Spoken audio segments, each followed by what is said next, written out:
Well, hello and welcome to the 1000th, say that 10 times fast, episode of the best show on the internet, the Player One podcast. The three fine gentlemen that I sit with virtually this evening have been gracious enough to allow me, a confessed Player One podcast superfan, to once again join them for a celebration and a trip down memory lane.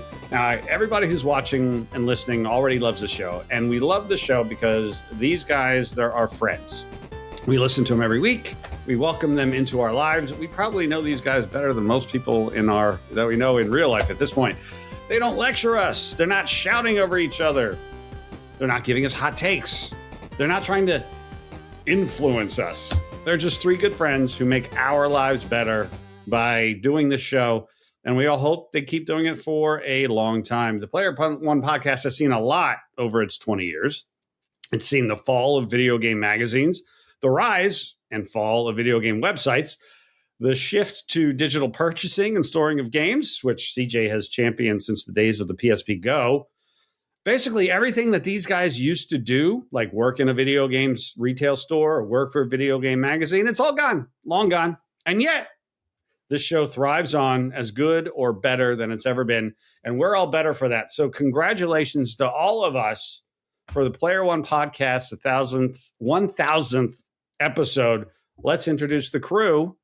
Up first, we have the man who works tirelessly to deliver the show to you each and every week without fail, although to be fair, not as tirelessly as he used to work on it back in the day. Our favorite anime prospector and Player One podcast co-founder, the great Chris CJ Johnston.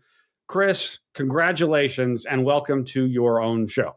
Thank you, Rich. It's great to be here. Thank you for inviting me on this very special episode. So happy to be here. And yeah, I do not edit the show as closely as I once did, but that's to everybody's benefit, I think.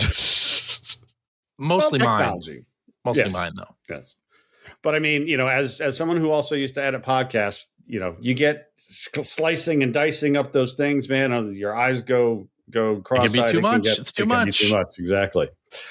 Well, next we have the other co-founder, the token Canadian, the man who lives in a place where time is just plain weird, far away from everybody else in the world and surrounded by water, even though he's terrified of it. The great Greg Seward. Greg, congratulations on 1,000 episodes and welcome to your show. Thanks, Rich. Thanks for inviting me. It's my pleasure. And finally, we have the man who has created so many of the characters that you know and love, and several that you don't. Mm-hmm. The longest tenured guest host in the show's history, and he's got a devil's haircut in his mind, the great Phil Theobald. Phil, congratulations on almost 1,000 episodes. And welcome there. Thank you so much, Rich. So, what's the prevailing attitude, gentlemen? How are we doing? Can't believe we made it. There it is. I went back and listened to episode 0 tonight. Did you really? Bad idea. Yeah. Oh my boy! Although I feel like wearing a headset like this is pretty similar to our first episode. Well, it's a throwback. You're going back. You've got the SOCOM microphone, the SOCOM headsets, ready to go. You had it there and replaced your real podcast setup. Yeah. You hear the fire engines passing by. Mm-hmm. Was that you? That's me. Should you be worried? Is everything? I'm sure it's fine. Is your oven off? Fine. Okay. Well, I just want to say, first off, thank you guys for doing the show. I don't obviously like to joke around a lot, but there is something awesome about being able to every week just, listen to the show, listen to you guys. I don't know what's a bigger deal, 1,000 episodes or 20 years. They're both big deals, right? But man, 20 years is a shockingly long time to be doing a podcast. And yet here you guys are. And I wasn't joking. I think the show is as good now as it's ever been. I really do. It's really good. So I'm really happy to be here. And I'm really glad that you guys do this show. It really is. Our lack of effort all the way from episode 1 to 1,000 really shines through. I can't tell if as good as it's ever been is a insult or a I think he's insulting our old episodes. I am. Also, I will say it's not yet 20 years. That happens. No, it's not yet. later, Yeah. but it's almost Pretty close much. to it. I mean, Right, pretty much. Theme Yeah. of the universe. These events are happening simultaneously. Yes. So I do have a question for you, CJ. And Yes. actually, now that I read this is more of a statement than a question. But Sure. I don't think you understand the definition of a holiday song. Are you sure? That was not a holiday song a couple of weeks ago, my friend. they were like jingle bells at the beginning.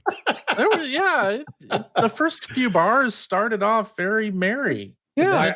I will say I did understand the lyrics to that song for the very first time ever. Yeah. I never knew what was going on. I'm like, oh, that's what that song is saying. Now, the funny thing about that Funny, it's recording, saying nothing, but anyway. the funny thing about that recording was we decided a couple of weeks before we were going to do that song. Okay. And then we got a Jeopardy game for the after show where it was song lyrics. And one of them were the song lyrics from Dragula. And that's amazing. The funny thing was when we were deciding on what we were going to do and getting the karaoke version up, like I, listened to a bunch of different versions and read the lyrics. The only reason I knew that was Dragula was because I had read the lyrics. Yeah, same. Yeah, I didn't know the name of the song. I didn't know a single lyric. I think it's White Zombie, right? Is it? It's White Zombie, yeah. Oh, it absolutely is. So as I'm bopping my head and as I'm also taking note of the Devil's particularly enthusiastic singing in that song. It's one of my personal favorites. I was delighted to see my favorite holiday song show up. Yes. Yeah. Yeah, you could tell, Satan, that you were all over that. I could feel the joy emanating from you as you were singing along with that. I love burning through witches. That is definitely. Why wouldn't they? Oh man. So now I have a question for each of you. I'm going to start with Greg. Greg, what is something, because again, 1,000 episodes, almost 20 years. What is something video game related that is current in a positive way? Like it's happening now but it's in a positive way that would have absolutely blown your mind when you started the show, right? Like episode 0, Greg would say, oh, this is a thing now. And you just go, what? No way. Is there something you can think of? I mean, I would say the most positive thing since we started has been the rise of indie games, which I think sort of rolls into there's just games for everybody now. Like if there's anything you're into, there are cozy games. There's just anything you want out there now, and that they're so ubiquitous. When we started, outside of a computer and a dedicated game console, that's where you play video games. That was it, right? And now, I mean, everybody's got basically a potential game console hanging on their wall at home or in their pocket with their phone. Like, I never would have guessed that was going to happen, because I just want to call this out. We launched before the iPhone. Mm-hmm. Yeah, we did. So the smartphones did not exist in their current form when we started the show. So yeah, you guys check out this game Snake. It's amazing. Yeah, exactly. You gotta avoid your own tail. It's nuts. We come from a time when they were trying to make phones smaller. Yeah. Yep. Yeah. Yep. Absolutely. Phil, same question to you. Oh my gosh. I mean, Greg stole kind of the obvious one. So I guess I'd have to say I love how games more and more these days are filled with unlimited spending, microtransactions, uncapped spend, dark patterns. The darkest from Ethan. Is that what's happening here? No. This is an independent thought that I just had. Something positive going on in the game industry. I mean, I definitely do agree with Greg. Having indie games and the wide variety of the types of games that people have been able to enjoy. Retro styled stuff. You're seeing more retro styled stuff now that is like inspired by like PS1 era. You know, it's not all just like NES pixel art or whatever. Seeing like completely just unexpected things like oh cripes, what's the CJ will know this is a CJ game. What's that game where you write positive notes to random people? Kind Words. Just, which has a sequel, Kind Words too. That is true. There's two of them. Kind of they're both great. Yeah. You know, just the wide range of stuff like that. But you know, kind of beyond that though, beyond just stealing Greg's answer, I will say that the availability, the accessibility of games, you know, just the fact that everyone is carrying a game system in their pocket. It is easier if you want a game, you can hop onto an eShop or a digital platform and just download a game and have it ready to go. This is stuff that, you know, back when we started, you still had to go line up at midnight at a GameStop in the freezing cold and purchase your games that way. Nowadays, you can just you have them loaded on your system and they're ready to just turn on and you start playing. And in kind of leaning into the accessibility of it, the fact that so many games nowadays are taking that kind of thought into the development cycle, where the developers are making these games not only just more widely available to people, but available to a wider range of people by having all these incredible accessibility options, colorblind modes. Yeah, that's a good point. Yeah, and you may not have the physical strength or dexterity to do like rapid button taps for things, so you can turn that sort of thing off, or maybe you're just lazy and want to turn on an invincibility mode like me and walk through a game, stuff like that.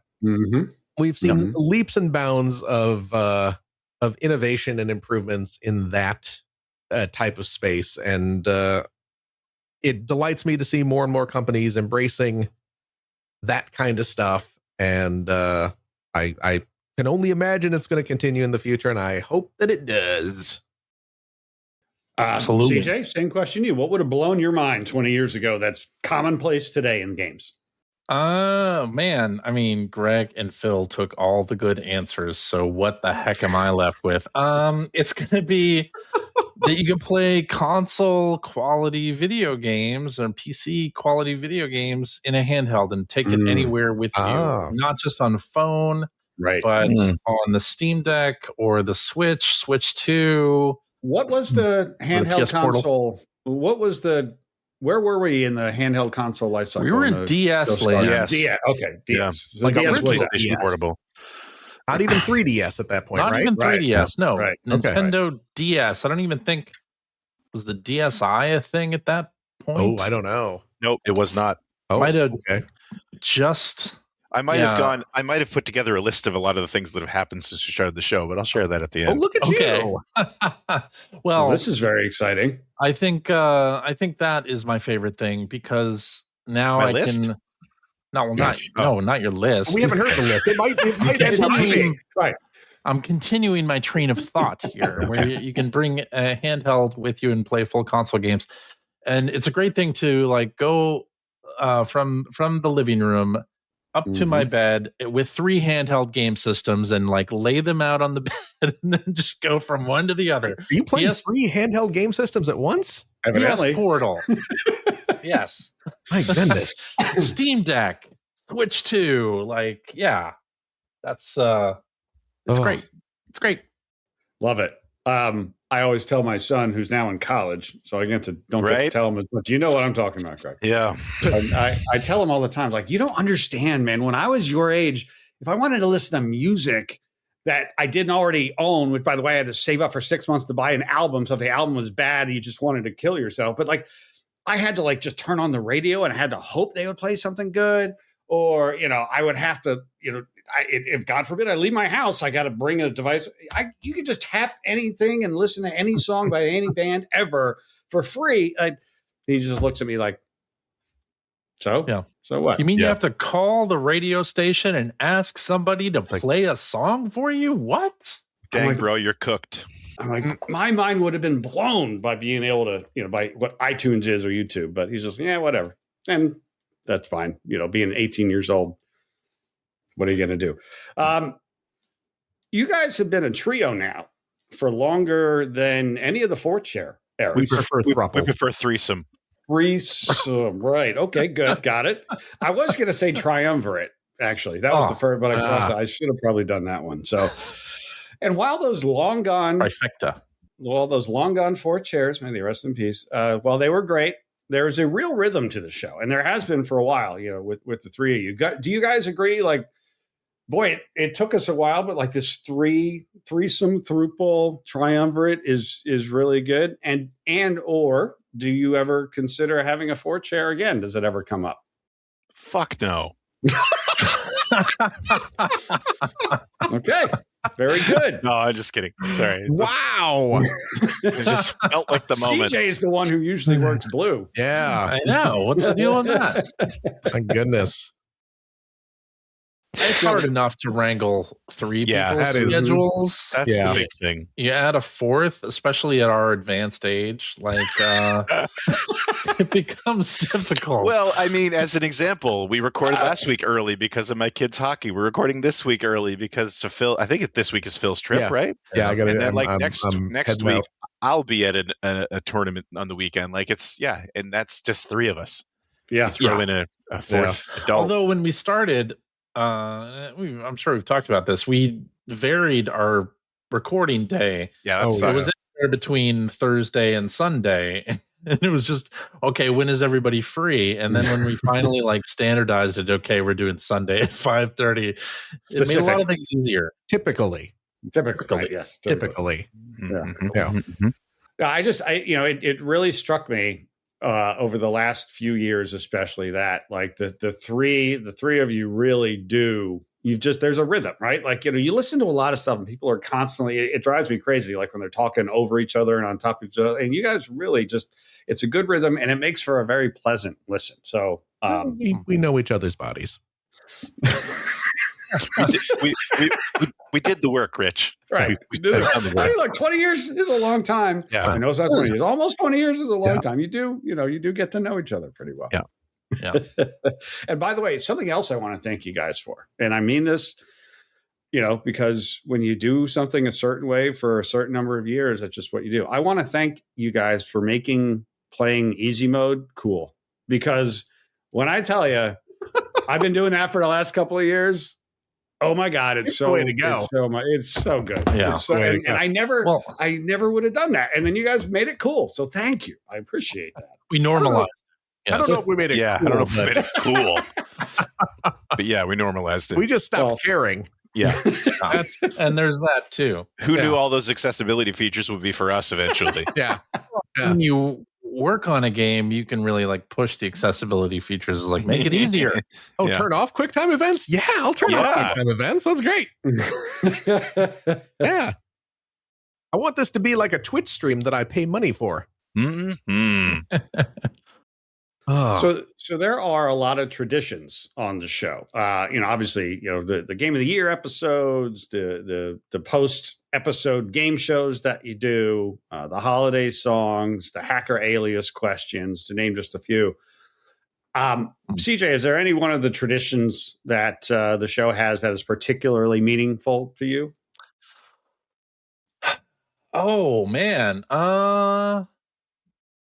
I always liked doing the after shows, honestly. I think those are fun. Well, and that's what you get to do. I guess one of us on a likes regular show. Yeah, I think it's fun, to do a little extra something, and especially if it's a review game where I'm not on the hot seat. I'm reading the reviews, not trying to guess them, so I don't have to deal with my own memory. Remember anything about PS1 games or Super Nintendo games that were released very late in the SNES era or anything like that? I just don't think I would do too terribly well on that. But I get to be the quiz master for those. So Unless Greg? one of these other guys wants to do some work for a change and no, come up with a thank you. game That's for my the favorite. after. My favorite tradition is not having to come up with a game for the after show. Yeah, It all comes that's down really to a good me. one. Yeah, I have to do it. So if it gets to be like 4:00 on Sunday and I check the email account, oh, there's no game. It's like, okay, what are we gonna do? Poor baby goes to the EGM compendium and just yeah. Well, picks a Now- random issue, and with today's technology, Mhm. wasn't it easy took before. 20 years for us to get here, but now Yeah. I can We have arrived. outsource the after show game to the EGM compendium. That's great. I like my part in the outro, and the main reason why I even started yelling cheap was because at one point I used to do the part that Phil does, Yeah. and then Phil, I think it was because I actually left at episode 99 for a while, Right, so that's when I right. came back, Phil was doing that part of Right. the outro, and I Yep. felt left out, so I just shouted cheap at one point, and And it now it's a thing. Is that why? Yeah. That's hilarious. So yeah, I love you know what I that. do miss though? The phrase I do miss is level 70 or bust. Mm. That's yeah. that's way back. That is an But, old. yeah, it's an An old old, World of very old Warcraft reference. reference. There's Yeah. a lot of older. I mean, there's the classic baldness, Mm-hmm. right? No, that's no, that's no. an all time reference. Yeah. So many. You're all getting closer and closer. I notice. Oh yeah. Not me. Not me. Oh yeah. I am. We recognize hair plugs when we see him, CJ. Yeah. It's all over for this guy. It's all over. I, in fact, grew more hair. Yeah, This is what I'm doing. that's Yeah. true. Phil, what about you? Oh my gosh. Well, we don't have as many special guests on the show as we used to, This is but true. I do always enjoy when we have a visit from my personal favorite special guest, Here we go. friend of the show, the devil. Thank you very much. It's always a treat. Yeah. You know, when you douchebags hit that beloved, you're bothering, you're wasting your time with this 1000. You already hit the zenith at episode 666. Yeah. The episode where I deemed myself ready to appear, to rise from the fiery depths Yeah. to guest You know- on your show. You know what I'm happy about though is that we spent the money for Yeah. that for one episode of the show. And we did not spend any money for that for episode 666. Yeah, we You- did. You did that. You did that by hand, didn't you? No. Didn't you He do did Dormerbot by hand. Did I do the devil You- thing by hand at When- that time? Okay, I guess we're I guess I my guess we're spilling memory is- from Oh, some behind the scenes secrets. Uh-huh. no. When we recorded 666, All time. me talking like this. and then you went in and you Oh. manually Okay, put the- and then did all the, and then we eventually got Yeah. the Go XLR. the Go XLR, which what the Go XLR does, folks, is concentrate The our, evil. our The evil evil force. energy, Evil forces. allowing the portal between our realm and Yeah. and the depths of hell to To go open widely open. Open slightly just for the microphone. Allowing the devil to escape. It's our own Doom pregame, really. Yeah, so we didn't get that for episode 666. No, I promise okay. you, we did not. Okay. And that's I love how episode 1000 is turning into the worst production meeting ever. yeah. That's why for a while the devil, he returned to the pits, and Oh, we did not hear from him. And then suddenly he showed up every friggin' week to have a chat with Greg in the outro. and So more really- likely then was I didn't want to do the work. Oh, that's continue to do exactly the what it work, was. Yes. pitching it down. So I was like, let's Yeah. get you a Go XLR. And then it'll you make were it a like, lot "Oh, here's a easier." machine." For a character that was really a one-off. Yeah. Yes. I We're also talking about them wanting to bring a fourth chair. And I've been petitioning. I do like how the devil refers to himself in the third person so often. I mean, really wouldn't do you? like that. Wouldn't you? Sure. If you had devil powers, Good point. Very good point. My goodness. Speaking of technology, as we were just a minute ago, CJ, we already talked about it a little bit. The technology and the process that you use to make the show has changed a lot, right? Oh, yeah. First of all, you stream, right? And you upload to YouTube. So that in itself is an addition. But also, I would distinctly remember, because I've had the pleasure of being on the show a bunch of times, having to do the clap. Oh, yeah. And, I used to produce podcasts like crazy and, lining up the clap, it's just all of that stuff. But so I'm interested in your sort of, thoughts about how the technology, what it was when it started and how it's evolved over the course of these 1,000 episodes. Yeah. When we started, we were recording our own audio, and then I would edit it in GarageBand on the Mac.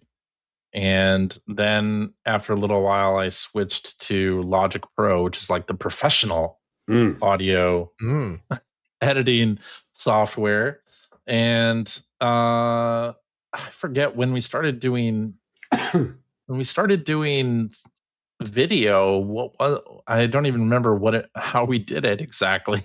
No. I think we were still recording separate tracks, but we were just also doing YouTube, and we would just use that as the backup. Yeah, we would do YouTube, and we would have backups and all this stuff, which I haven't had to use for a very long time, thankfully. And now there are these services that allow people to stream or conduct webinars and whatnot over the internet. It's been amazing to see all these podcast recording services pop up around the Player One podcast. I know. Pretty humbling. Influence, man. Influence.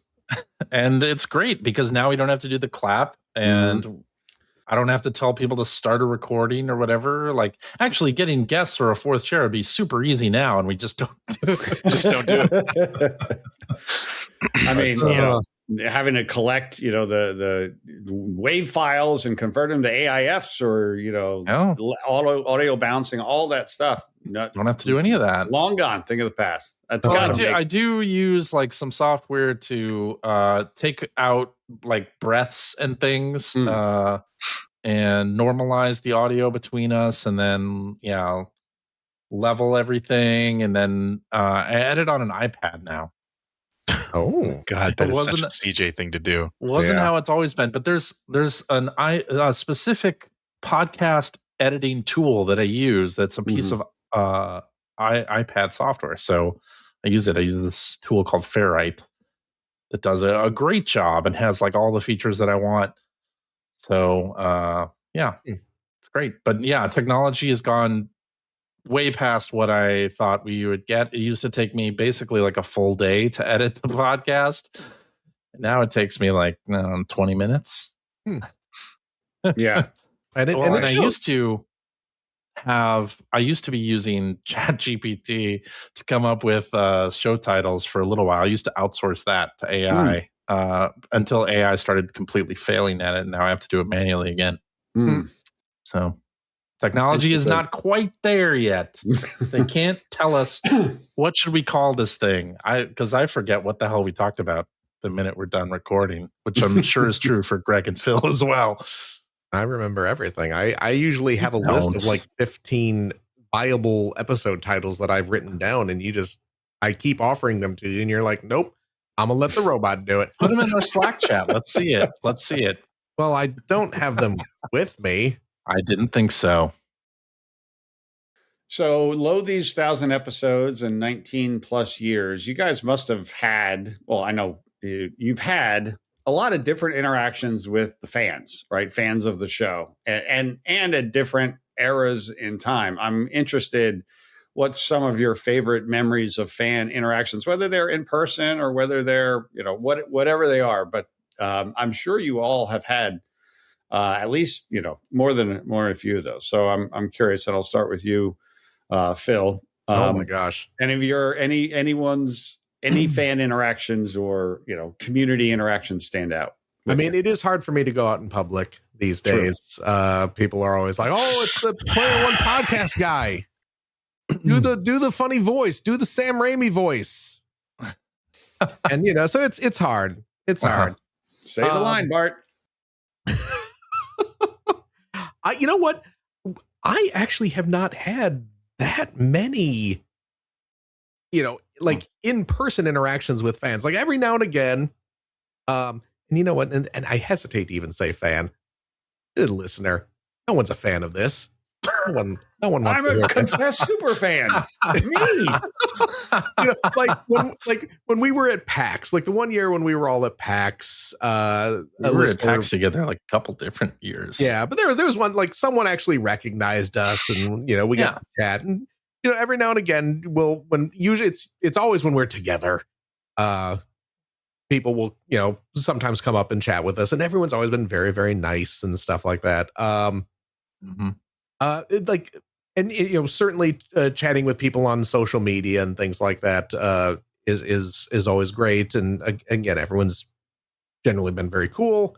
I'm gonna give a special shout out to my dear friend Bill Mudron, who I met through this show. Bill, I know, avid reader of like the Ziff Davis stuff and listening to those podcasts and things like that, and I became a fan of his artwork before I met him, just because he draws some amazing pieces. Absolutely. And because they were all a lot of like kind of nerd centric video game art, it gets passed around online and you see it and you're like, oh, that's really cool looking. And then at some point we just kind of crossed paths and realized that we both enjoyed each other's work, and now he's one of my dearest friends. It's awesome. So yeah, love that. Yeah, I think that definitely qualifies. Oh, okay, good. So love judges, you, Bill. Judges, yes, the judges say it qualifies, and of course, I love all of you too. But not as much. Not as much. Wow. Come on. Yeah. CJ, what are some of your favorite interactions with the community or fans? Yeah, I've been going to PAX along with like Adult Swim Games for a number of years, and I'd have people come up to me there, which was fantastic. And occasionally I'd meet up with like industry folks who were like, "Oh shit, you're that guy from that thing." It's like, wait, what's your name again? Your voice is very familiar. And so that's fun when that happens. Yeah. Then they're like, you work with Mark McDonald, right? Can you get me like a autograph? Something. I love 8-4. Wow. Oh, no, wow. But it's been great, and meeting up with different people, like Rich Grisham. We've met a couple of times, had dinner in Atlanta. Absolutely. Had some great fun. Yeah. CJ. Yeah. I'm seeing something, and tell me if I'm pointing to it, because the text is on the other side. Is this? Is this correct? You signed a skateboard? Skateboard at the last Sea of Thieves Fest. Yeah, I did. You're right. Look at that. Did you sign it Tony Hawk or no? There was somebody who listened to the podcast and knew that I was going to be at the Sea of Thieves Fest. And that's very nice. Signed a skateboard. It's true. That's awesome. Yeah. What's that like, destroying the value of a collectible skateboard? It felt pretty darn good. Let me tell you. Opposite of getting it professionally graded. I was like, make sure you wear a helmet, son. To eBay, signed Chris CJ Johnston. Avoid the clap, CJ.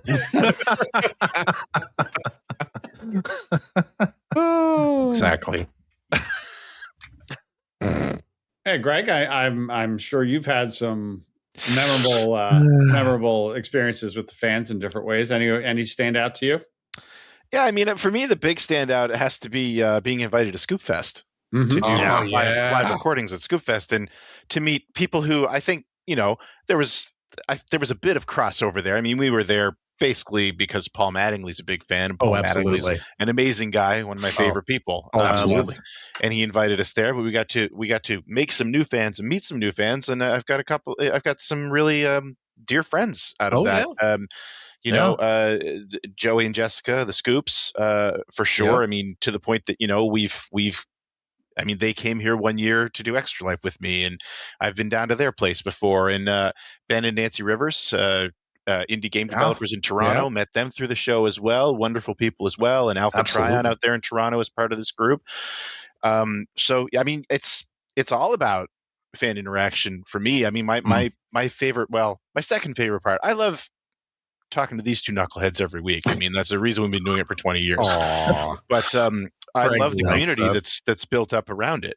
It's really dear to me. It's really important to me. And I would have to say too, we've been doing a GT racing league.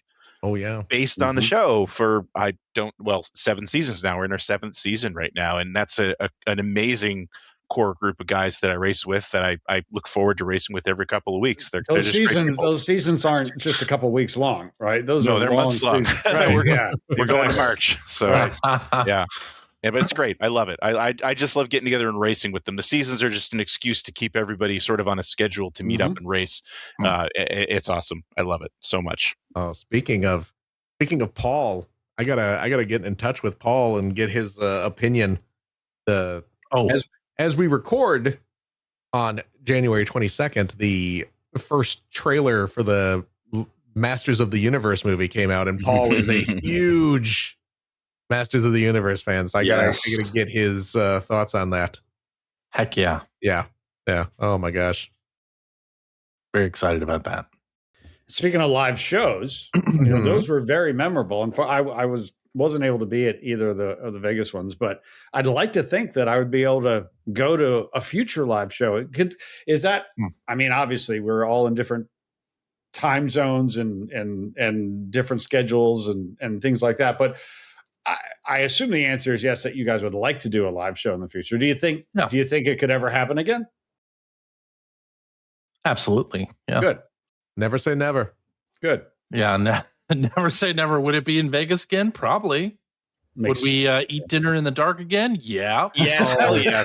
Oh God. That was my favorite. That's my favorite memory of interactions with the hosts. Genuine. Just the best. Also, my favorite interaction with Phil ever. Yes. Was the dining in the dark.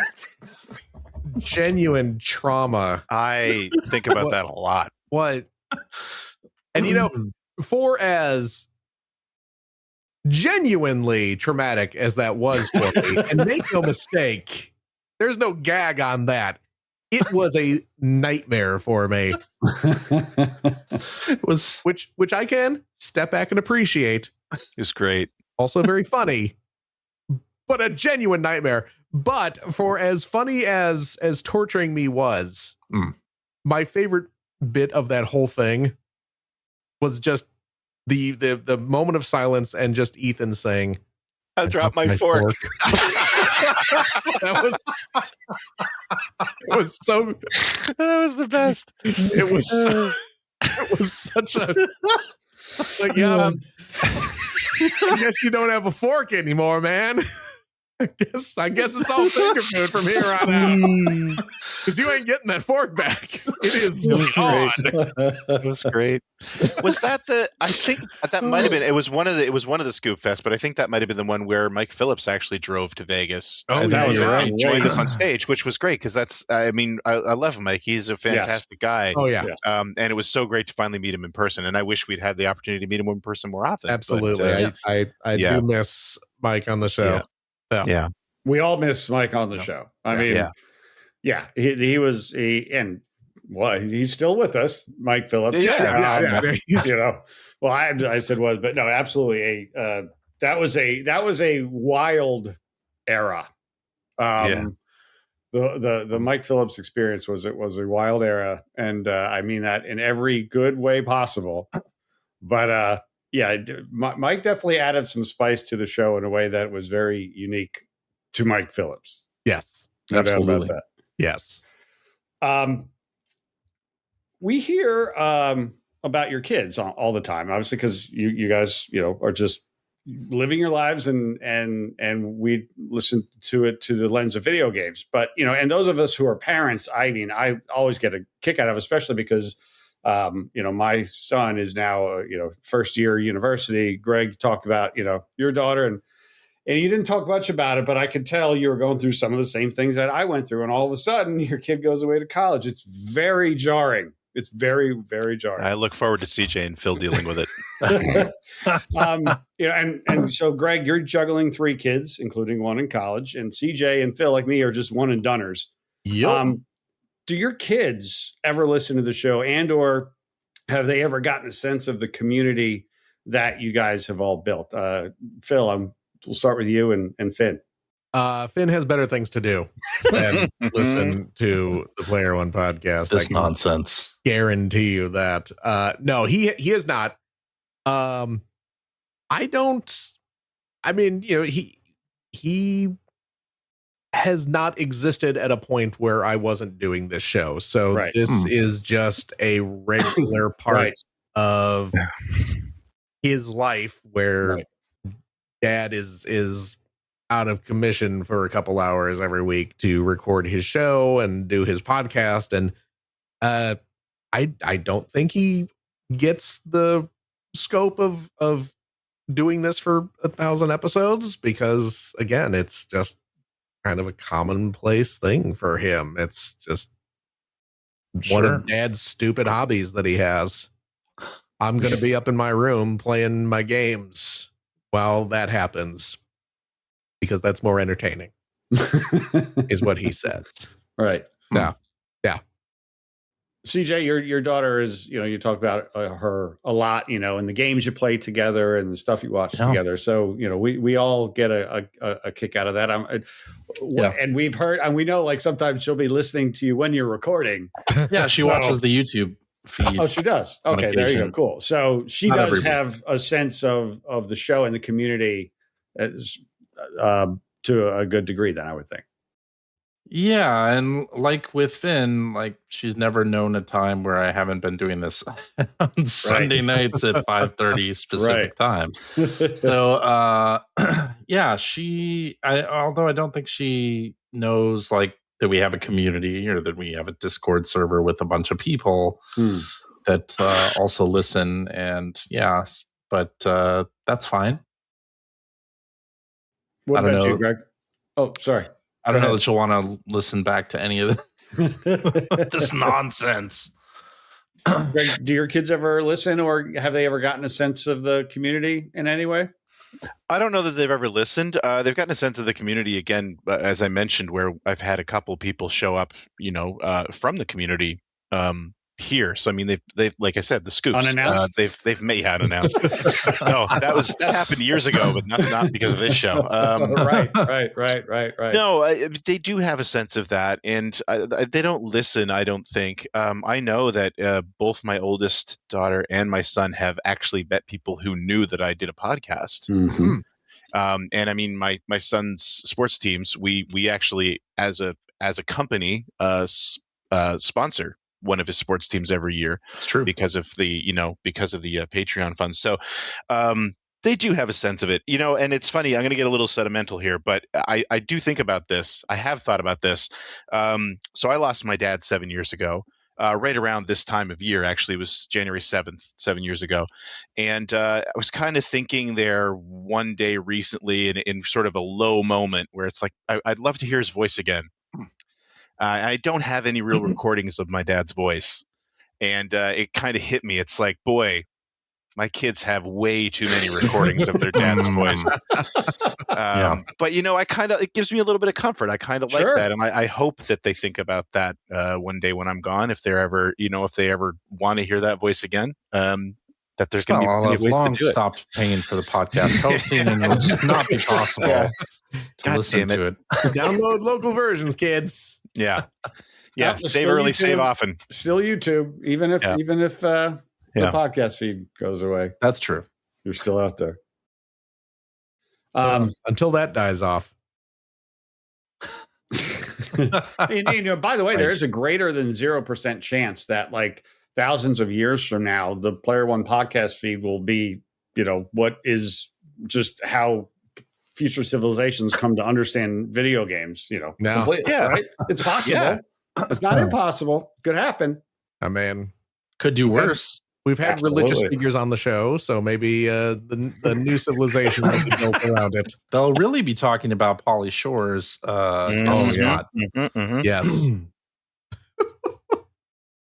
So you touched on it a little earlier, Greg, and we have talked about this before, but it's also been a while. You famously left the show early in its early era for work. Was that something that you did on your own, or did you like ask your employer if you could do it and they said no, or like I forget the details around that. That's exactly what happened. Yeah. Okay. Episode 99 was my final episode for a while. Because I just started working at HP Studios. It was my second game development job. And I had called out that I do a podcast about video games and was told in no uncertain terms that I'm not allowed to do that. Really? Okay. So I stopped. There you go. And I think it was it episode? Anyway, there was some milestone episode that happened. 100. Yeah. Yeah, so maybe it wasn't 99 that I left, obviously, but yeah, so it was milestone episode 100 where I went and asked, like, can I go on because it's kind of a milestone of the show that I co-created, and like, yeah, sure. And it kind of then it turned into me asking every other week if I could go on again, and they finally were just like, you know what, just go do it. Just be careful. Like, just don't do anything that's going to get you in trouble. I was like, okay, thanks. Good advice in life. Back. So yeah, So yeah. But no, it was absolutely it was a different thing back then, right? It's like podcasts were popular, but they weren't as popular as they are now. It wasn't as likely that you had an employee that was going to be on a podcast. So I'm sure it was part of it was they just had never ever dealt with that before. So yeah. Okay, I'm gonna take a little bit of a little bit left turn here. I need to ask I need to ask a couple of characters. If you two were to design a video game, what kind of game would it be? And I'm posing the question to director Sam Raimi and the anime prospector. So once again, if you two could design a video game, CJ is famously a great improv partner, so this is going to be awesome. This is going to be fantastic. Let me tell you, who's quick on his feet? It's the anime loving prospector. He's always back. He's bursting with ideas. I am so glad to be here with the director of the Avatars. I've directed so many films. Have you seen my latest Hollywood blockbuster debut? In theaters now, The Avatars, Fire and Brimstone. The magical Navis are 20 feet tall and they're saving the Earth, shooting all the evil space dragons. It's an exciting, almost as good as The Dirty Pair. Oh, that's one of my earlier debuts. I loved it. Which of the Dirty Pairs are your favorite? Dirty Lucy or Dirty June? Dirty June. That's the one I thought. I knew you'd like that one. Yeah. Yeah, that was a little bit scary. Personality traits that you love. So I believe Richie Rich over here asked us the question about making a computer game. A game? It's one of those TV games that they have now that you get in stores. He wants us to design one. Oh, I think you already did. I think you answered the question already perfectly. Oh, exactly. My goodness. I didn't even know. I'm so good at this. He would definitely use some taco drumsticks. I don't know what those are, but they sound delicious. Personally, I think we should make a video game based on my hit Spider-Man film. Have you seen those? Have you seen those? I have seen all 7. Oh, good. With each one's better than the last, let me tell you. Which one's your favorite there? Well, I like the prequel story that you did. It was the 5th movie, but it was actually a prequel. Attack of the Spider-Man, Rise of the Spider Babies. That was one of the most important ones if you're looking into the lore. I mean, without that one, you don't have continuity. Well, exactly. You got to set up the stage for what the characters are going to do in the future. I'm sorry, Greg, but that was fantastic. Thank you. I mean, I Anime can keep prospector. going if you want. It doesn't really matter. Again, perfect. I have a lot of hard drive space on this computer. It can save all day. Because you know how big I can make my MP3s on here? I think my lawyers are advising me not to answer that question. I'm going to put them in my Discman, and I'm going to pop down the street. I got that skip protection one. I paid extra for that. Ted told me. He said, spend the extra money. Get the skip protection. Ted told me. he's the tech guy. That's I'm pretty the good. creative muscle. He's the brains of the operation.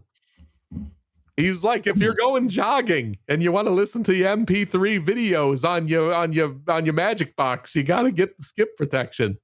That way, when you skip down the road, it doesn't get interrupted. CJ, you know how this goes. I know you. Absolutely. Oh, I'm sorry, Dan. I was agree. talking to CJ, but the anime prospector second. answered. It's pure chaos over there. There's so many people at his place. Pretty sure Rich is going to pee himself. Pixar, it didn't happen, dude. Okay. Well, thank you again, Director Sam Raimi and Anime Prospector. It's always a pleasure to be I here. mean, no problem. Oh, Lord. Okay. If there were to ever be a Player One podcast museum and educational resource center, CJ, where would that building reside? And what kind of a building, what style of a building would it be?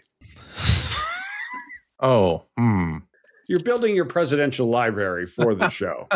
It would be akin to Stonehenge. And no. The trailer park. Well, I think trailer park's probably a good answer, actually. Would it be in it would Illinois? Would it be in the Northwest, the Pacific Northwest? Would you put it out in Halifax? Is there a spiritual home? Geographic home for the show? I think we got to go back to where our friendship started. It's got to be Chicago, right? Yeah. Yes. The collections on display would include the SOCOM headsets that we began the show with, or maybe even the Xbox 360 Burnout. I forget which one we were playing when we formulated the idea for this here thing that we do. There would be a lot of artifacts that would go in that museum. You know what I mean? More like fartifacts, am I right, fellas? Be the pregnant lady, the screaming pregnant lady screaming screaming would be there. Yeah. Fantastic. Mm-hmm. Only audio only remaining. Of course. Greg Ford watching NFL football during recordings. Yeah. Greg checking Facebook while we record. Yeah. And we would, of course, have 3 Mold-A-Rama machines. Oh, absolutely. Where you could get little plastic representations of each of us in delightful, brightly colored, burning plastic smell. And rather than a cost of entry, every exhibit would be a microtransaction. That would come complete with a diatribe about why microtransactions are bad.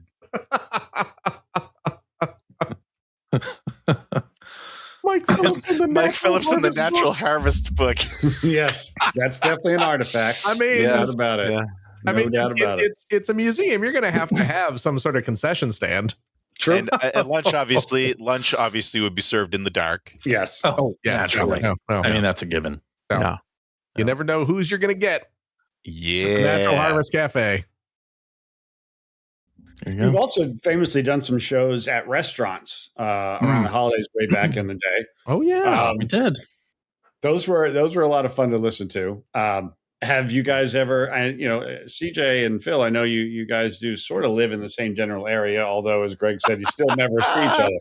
Would you guys ever do an in-person sort of a combo thing ever? Would a chance of something like that ever happen? Technically, I'm not allowed within 100 yards. CJ. Okay. These days. That's true. That was a court order. Well, I mean, we could do that. We could. That's not going to happen. We could.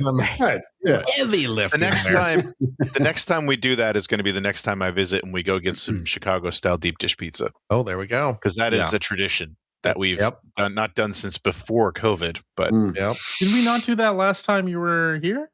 That was before COVID. That was before COVID. Oh, damn. Yeah. It's been a long time. It's been a long damn time. Mm. We could head over to Delfino's. Yeah. Here in the Seattle. Yeah, when was the last time you three were together in the same place? 2019.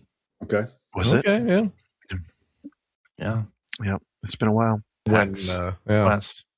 That's right. Yeah.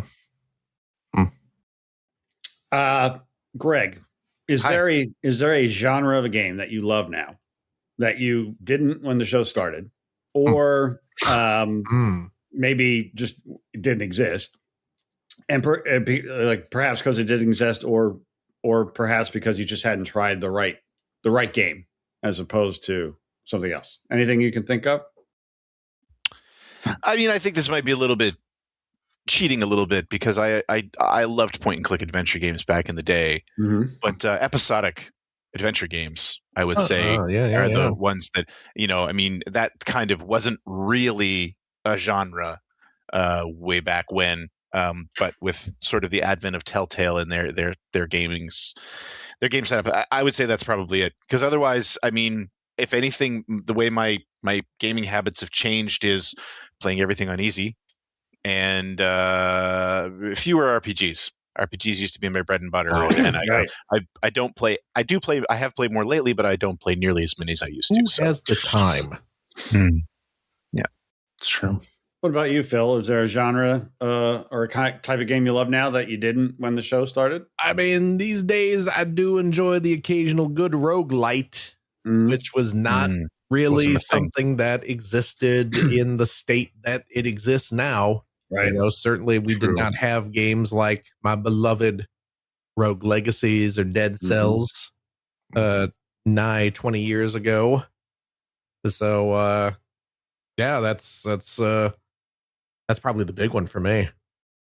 Cool. CJ, same question. I mean, obviously a shared world pirate adventure game. I mean, that wasn't a thing back then, right? No, but like and also asynchronous or some asymmetrical multiplayer horror games. It wasn't really a fan. I don't even know that I would feel all that into it before I got into Friday the 13th, and then now look at me. Enough of those. I've certainly grown to appreciate the Yakuza series more. Oh, that's true too. Yeah, I wouldn't have thought I would have been into that at all. Yeah, back then. Now can't get enough of it. All it took was my boy Ichiban. Yep. And you guys did start this, as we've talked about a little bit, at a time that was very different than ours now. So I asked you earlier, what's something amazing now that would have blown your mind back then? Sort of flip that around. What's something from 20 years ago that, related to video games that you miss, and maybe something that you don't miss? CJ. Something that I miss. I'm gonna say Xbox Live Arcade drops, where it was like they do announce the summer of arcade, and here are the games that are coming out, and that was just such like an exciting time. Also, because those games were like $10, $14 each, and it was just something to get excited about, something to like get behind, and there was always something like new and different. And I guess recently, like there just isn't really a similar thing to that. I really enjoy the Steam Next Fest almost for a similar reason, isn't that I can play demos of all these cool new indie games that I'm discovering. And that was the same feeling about Summer of Arcade or Xbox Live Arcade, where there are these cool mini indie games, or sometimes they weren't indie games, but they were just awesome games. And so I missed that. Although I'm getting that in other places, I guess. Something you don't miss. Something I don't miss from back then. Physical games. I mean, get the out of here, man. Stop taking up all my shelf space. It just moves to the hard drive space, though. That's fine. Or the cloud. Very true. Greg, what about you? What's something that you miss, and maybe something you don't miss from when the show started?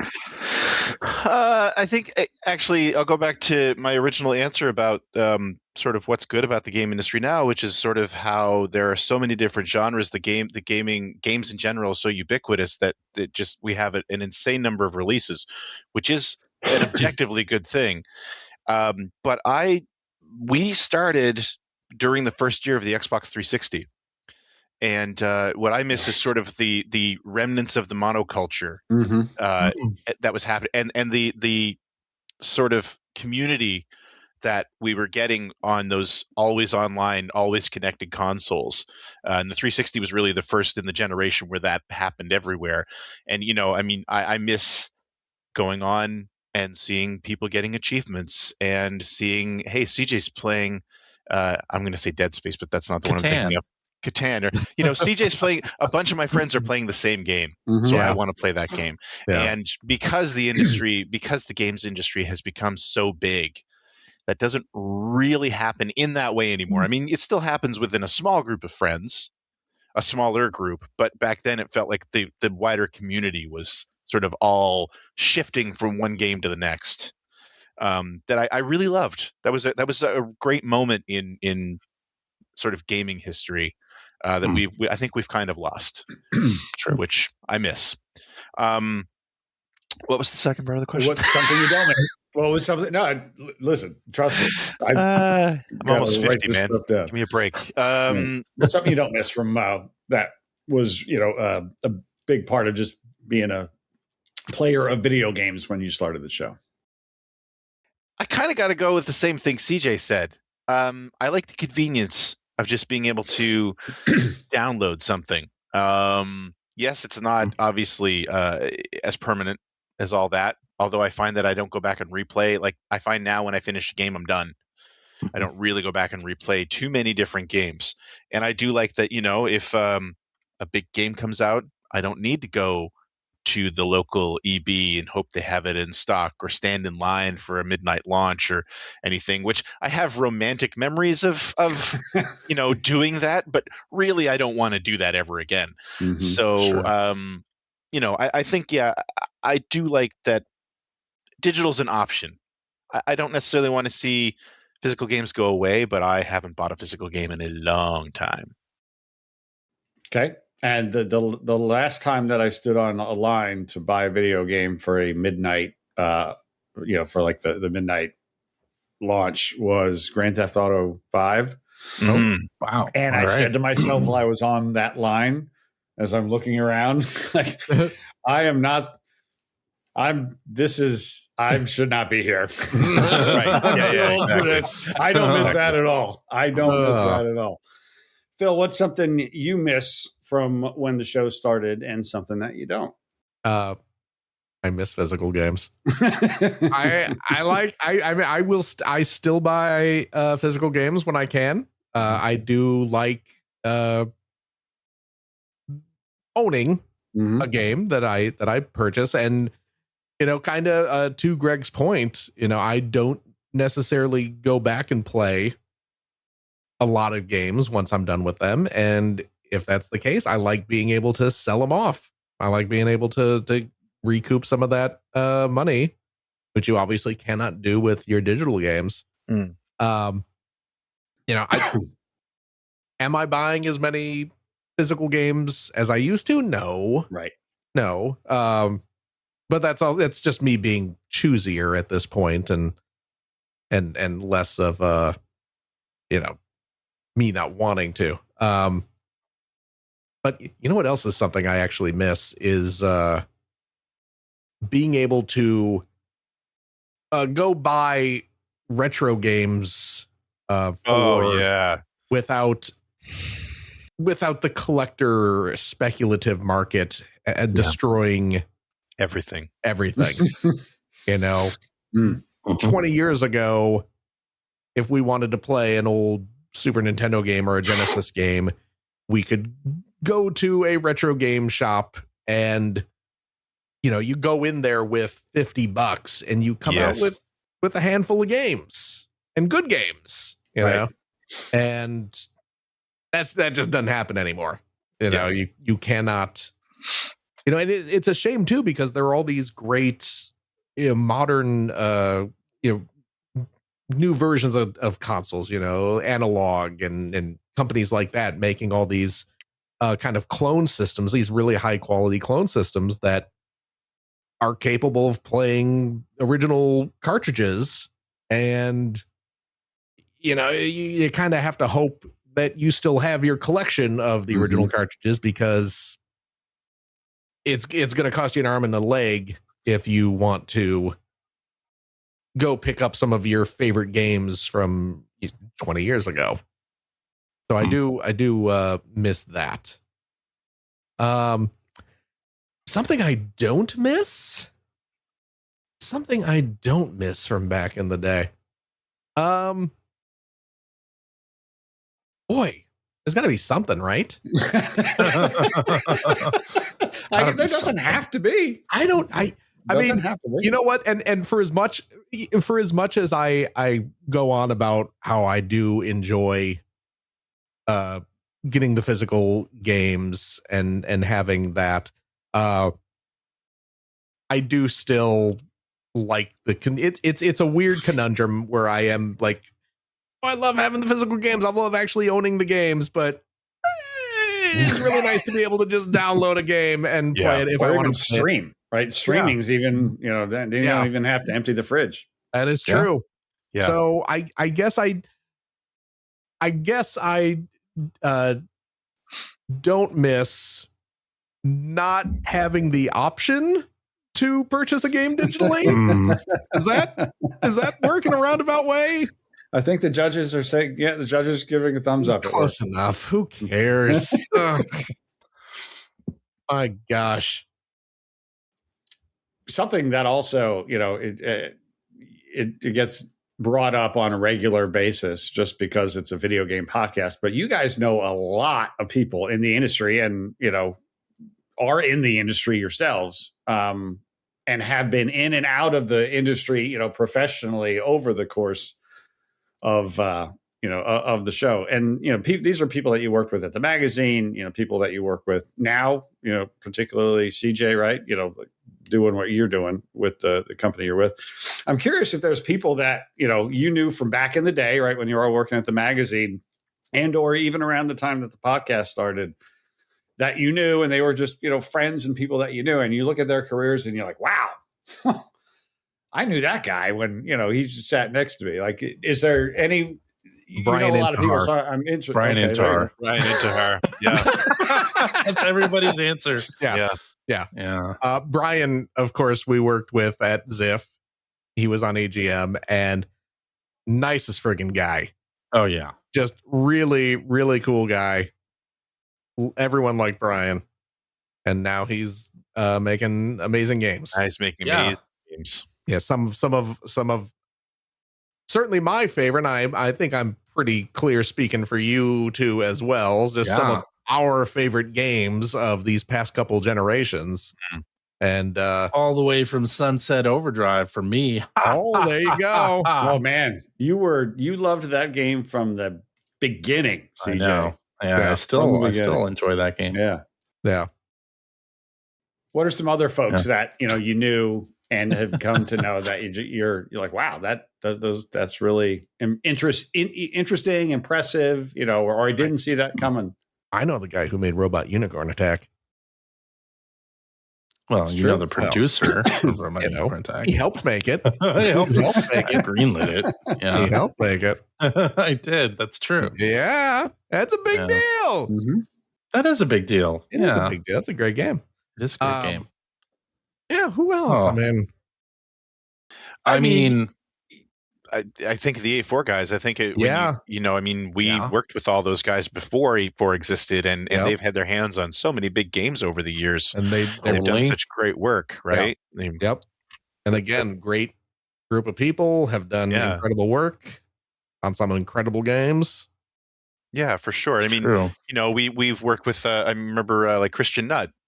is one of the writers at Nintendo now, right? He was a freelancer back when I was. He hired me. He hired me. There you go. I got my very first paid games review gig from Christian.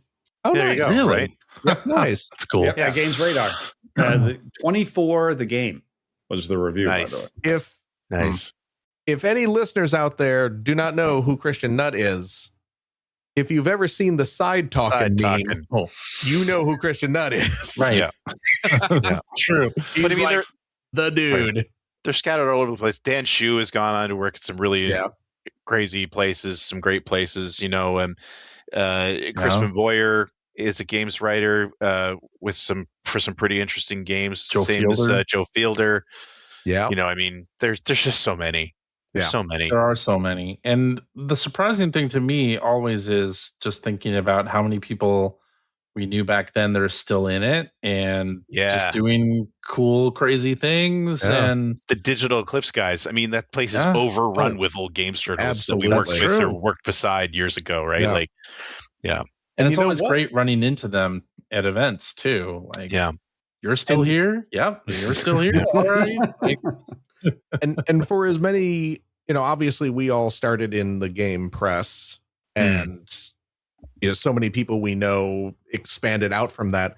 But seeing Patrick Klepek still plugging away, doing totally incredible work, is still writing about games and everything. It's great. Still remember him going to his first E3 with his dad because he was so young. Yep. Crazy stuff. Yeah. Or people that started like doing one-up blogs or whatever, or worked with Shu at Bitmob, like Jeff Grubb, like seeing them like do their thing. And that's awesome. Yep. Yeah. Yeah. I mean, and that's another thing too. Like, occasionally, just again, because we were in the press for so long, just every now and again seeing like readers, like people who read the magazine. Like I know a couple people who started off as readers of the magazines, who went on to get jobs in the game industry because they were, inspired by reading the mags and realizing that, this is like a cool, viable profession, and they end up going into it. So yeah. It's funny. Andrew Hayward, games journalist for a while, he was a friend of Mike Ranks, who was also a friend of mine, like had this friend who wanted to get into writing about video games. So I met up with him and we like hung out, and I had lunch or dinner or something, and like I gave him some advice. Like, wait, Hayward was a friend of Mike's? No, he was a friend of John's. Now we're getting deep into our friend group. Okay. Well, I'm going to say something here that every listener is going to be like, what the hell is this idiot talking about? Go ahead. And I'm not going to explain it. It's all right. Scruffy John? Yep. Okay. Scruffy John. Okay. I know. Hayward was a friend of Scruffy John? Yeah. This absolutely makes sense to me and CJ, folks. Don't worry about it. I had no idea. I did not know that. Okay, go ahead. Continue. Oh yeah, he we hung out and he asked me how did you get started and all this stuff, and I gave him some pointers and told him my philosophy about game reviews and stuff. Yeah. And then after a while he was doing it. He was a professional games journalist. And I was like, "Oh, this is great. Hey, you made it." Then we were like, "Isn't this terrible?" Yeah. I mean, games journalist is kind of bad, right? No, I don't know. I really love being poor and overworked. That's yeah. But every so often something like that will happen. It's like, I read your stuff when you were working on EGM, and that's why I do what I do now, and that's super cool to hear. And you mentioned it. The EGM compendium is really reopened the door to a lot of that, and you guys have talked about it a bit, and I'm curious how often if at all, you go in there, and look back at stuff you wrote and things like that? And do you take how many swings do you take diving into that at all lately, since that's been online, CJ?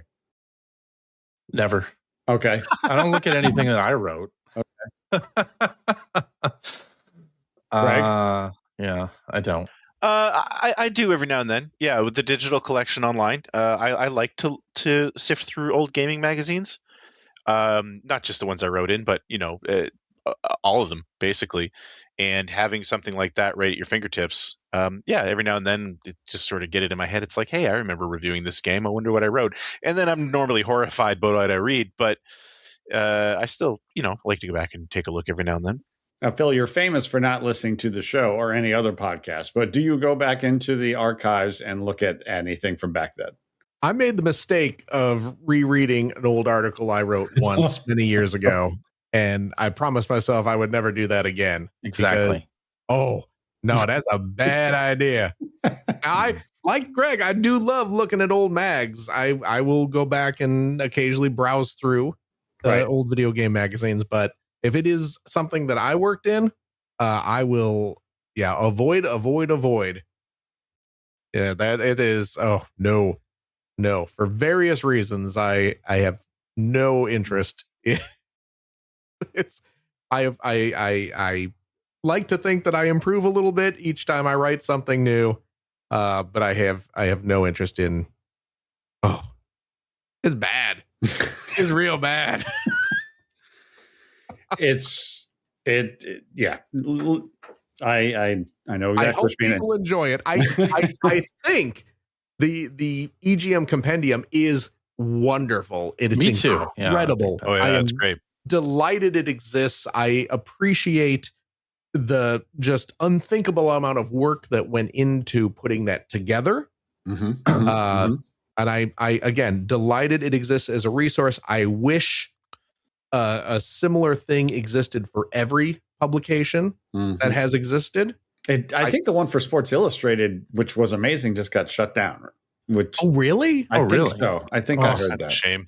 That is a shame. Which is, but to your point, Phil, the fact that it exists is amazing. Yeah.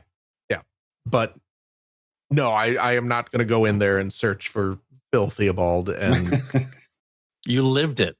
I did. You don't have to I don't need to watch it, Dottie. It's actually fun, kind of funny, like almost not related, not related, whatever. Like watching interviews with actors who were on shows like 20, 30 years ago, and then they haven't watched them since they were originally aired. I kind of get it. Oh, now, because it's like, I don't want to see my old work either. No, thank you. No. Yeah. Okay, going to take another slight left turn here. No characters though, Greg, so don't worry. Oh. I'm curious, will Half-Life 3 ever exist? Greg, I'll start with you. Will Half-Life 3 ever exist? Okay. No, they don't need to make it. CJ? Of course it's going to exist. My prediction is that it won't be called Half-Life 3. It'll be Half-Life something. They're not going to do a number, and I think it'll happen within season 26 of this year's show. Now, Phil, you are well documented as close personal friends with Gabe, so we know you can't really comment on the situation, but just keep it between us. But if you had to, okay, theoretically, here's the thing. Yeah. Okay. I mean, nobody listens to this show. I don't need to worry about this. I didn't want to spill the beans, but I was in the elevator the other day, and Gabe comes in. The door's open. There's Gabe. He walks in. He presses the button for his floor. He's going up. I'm like, yo, GN, what's G-Dog. new? What's chicks? Gaben? And he's like, oh, Phil, my main man. That's how he talks. And he was like, how have you been? And I've been doing great, Gabe. Hey, let me tell you something while we're on the trip up here. You got to give me the inside scoop. I want to know what are you guys working on right now? And he said, well, Phil, I'm going to tell you, don't spread this around because I know how loose-lipped you can be, but don't be telling people this. Right now, we are working on a hot new game. I'm just going to tell you the title. And the title of this game is Half-Life 3, Portal 3. Oh. Whoa. It's Wow. It's gonna bring oh God, the two worlds together, and consequences will never be the same. You are gonna see all sorts of incredible action in the world of Half-Life and the portals. Please look forward to it. He also told me it's coming out this November, so wow. There you go. Pre-orders are going live in June, he said. Wow. Yep. What a scoop. Yep. Amazing. Yep. It's only going to be available on the Amico. So What a turn. Wait, Didn't expect that seems to be important. yeah. So make sure you get yours updated and get all the new drivers installed by then. So, Greg, you mentioned you had some lists. I want to make sure that I give you the time here for that. So, the lists that you speak of, Mr. Seward, what do you got? Yeah, since the show started, I was just kind of curious how the world's changed. Since the show started, we've been through 1 wedding ceremony, 2 divorces, 5 kids, including 1 call-in from the delivery room. I think 7 career changes, 2 Wiis, 4 Switches, 8 versions of the Nintendo DS, 8 different PlayStations, 3 portable PlayStations, 8 Xboxes, the Red Ring of Death, the Yellow Light of Death, 4 presidents, 3 prime ministers, 5 Summer Olympics, 5 Winter Olympics, 51 different models of iPhone. Oh my goodness. Wow. 37 Marvel films. Oh, wow. 4 DC Universe reboots. 3 different Batmen, 4 different Supermen. The launch and sale of Twitter. The planet Pluto being demoted. The launch of Spotify. The launch of the Tesla Roadster. 3 Avatar films. I don't know why I put that in there. The launch of Instagram. The death of the space shuttle program. We found water on Mars. We've only had 2 Grand Theft Auto games. To be fair, Greg, just to everyone listening home, we did not find water on Mars. No. You speak for yourself. Clarify. Yeah. And 1 pandemic, 1 near house fire amongst the 3 of us, and 3 Stanley Cups won by the Pittsburgh Penguins. There you go. Excellent.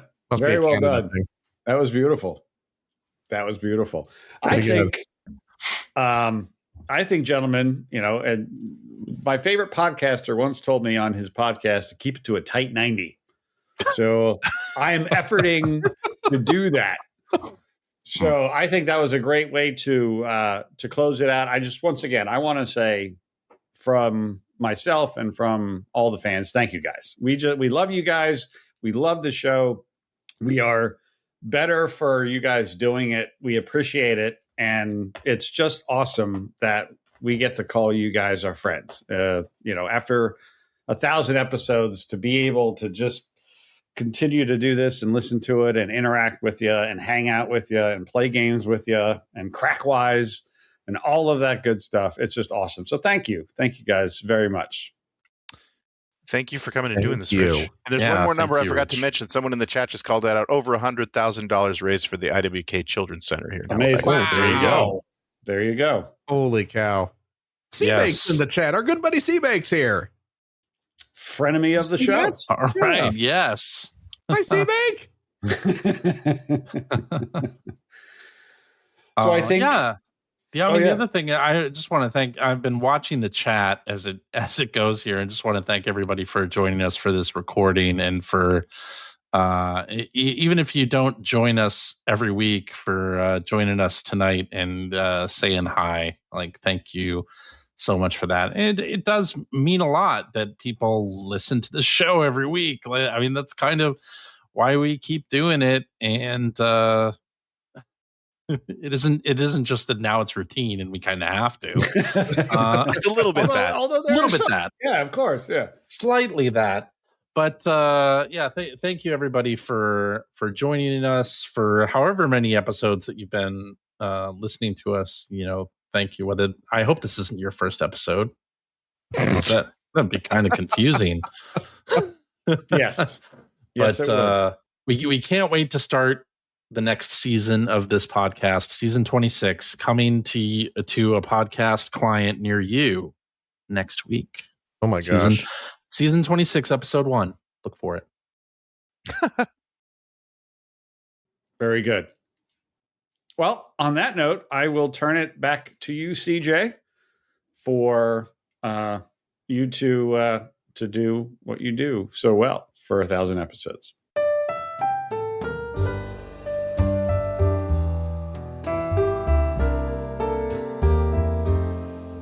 Alrighty, and that is our show for this week. Thank you very much for joining us and for listening.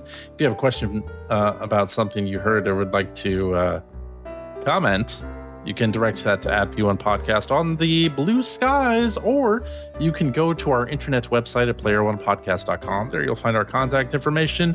You will find show notes and links to all the things that we talked about, which isn't a lot in this particular episode. But, listen, your homework this week is to listen to all 999 episodes before this one, so that this one makes a whole lot more sense. And you'll also find a link to our Discord server where you can discuss this episode with us and our other listeners. If you would like to subscribe to the Player One Podcast, you can do so by visiting player1podcast.com, the very first website on the internet, or by looks like it too. It certainly does. Or by loading up your favorite podcast listening app. We're also on Spotify. You can like us on Facebook. You can watch video archives of our show on the youtubes.com/P1 Podcast, or you can watch us live most weeks on the YouTubes, the Facebooks, the Twitch televisions, all over the darn place. Just follow our Blue Sky account to find out when we were doing our next live show. Typically, it is Sunday evenings at 5:30 specific time. Not tonight, of course. No. It's Thursday, for crying out loud. But typically, it is on those Sundays. That's why you follow the Blue Sky account, to find out when we do something goofy like this. And I'll tell you what, if you like what you've heard, and how could you, head over to patreon.com/P1 Podcast. Throw a few shekels our way. I am not at liberty to discuss the details, but I will say that the Patreon funds, big chunk of them are going to go towards Rich this week, who demanded an exorbitant fee before hosting. I cannot describe to you people the ridiculousness of his writer agreement. The stuff we had to get in his dressing room. Yeah, like the peanut M&Ms, but no yellow ones. It was weird. Yeah, and like the peanut M&Ms, but no peanuts. Yeah. And it's like, we can just buy the plain chocolates. And he's that like, wasn't no, good enough. It's not the same. I won't do it because it's not the same. And it goes on. It's pages. There's like a ream of paper. We had to print it out. And who the hell does that anymore? I know. It's part of the writer. But it was right there. It was the last entry in the writer was, I need to see this printed. Got it. And then he just chucked it in the garbage. And I said, Rich, the recycle bin is right next to the garbage. And he said, no, you Mother Earth, I'm gonna throw this right in the trash. And if you dare think about moving it into the other bin, I'm going to come to your house and I am going to find you and I am going to then I'm gonna right up your. And it's just like, Jesus, fine, Rich. Can you tell which one of the three of us is the one that isn't here every week dealing with this? Oh, boy. Or we might just use the Patreon funds to keep the stream going. Greg needs a new microphone, it turns out, so it's appreciated. I'll tell you what, though, friendos, if you are a Patreon supporter of the $5 tier, cheap. Oh, there it is. Now I'll be able to sleep tonight. Good. You gain access to a special weekly bonus episode that we record right after this, where we play games, crack wise, having fun doing all the stuff we cannot do on the regular show. CJ! Yeah. Goodness gracious, it has been 1,000 episodes. But do we have a game for this most auspicious occasion? We do have a game. Oh, that would have been weird if we didn't. We do. Oh, thank goodness. It is. What is it? It's a special game to commemorate the 1,000th episode. Our good friend Mike has assembled a game with the help of many of our listeners, many of our community have come together. Yeah, this is where we find out we don't know very much about our community. I remember wasn't there like it was Discord bad. Game of the Year show? Yeah, that's right. It was bad. Yeah, we didn't know any of that stuff. So I don't know. This will either be really fun or more than slightly embarrassing. We'll just have to see. You can't be embarrassed if you got no shame. Oh, that's true. Is that it? it? Yes, we have a game. So we have a game, is what I'm hearing. We have a game, is what I'm saying. Okay. Well, please look forward to that, folks. And I'll tell you what, if you have a couple bucks left over, why don't you go to patreon.com/Greg Seward to help support Greg's outstanding, and it is indeed outstanding, web series about North America's favorite runner-up, the Sega Genesis. Thank you, Phil. And if you are a supporter of the $3 variety, what an incredible bargain! It's so cheap. Yeah. Hi, Greg. Hi, Satan. How have you been? Oh, pretty good.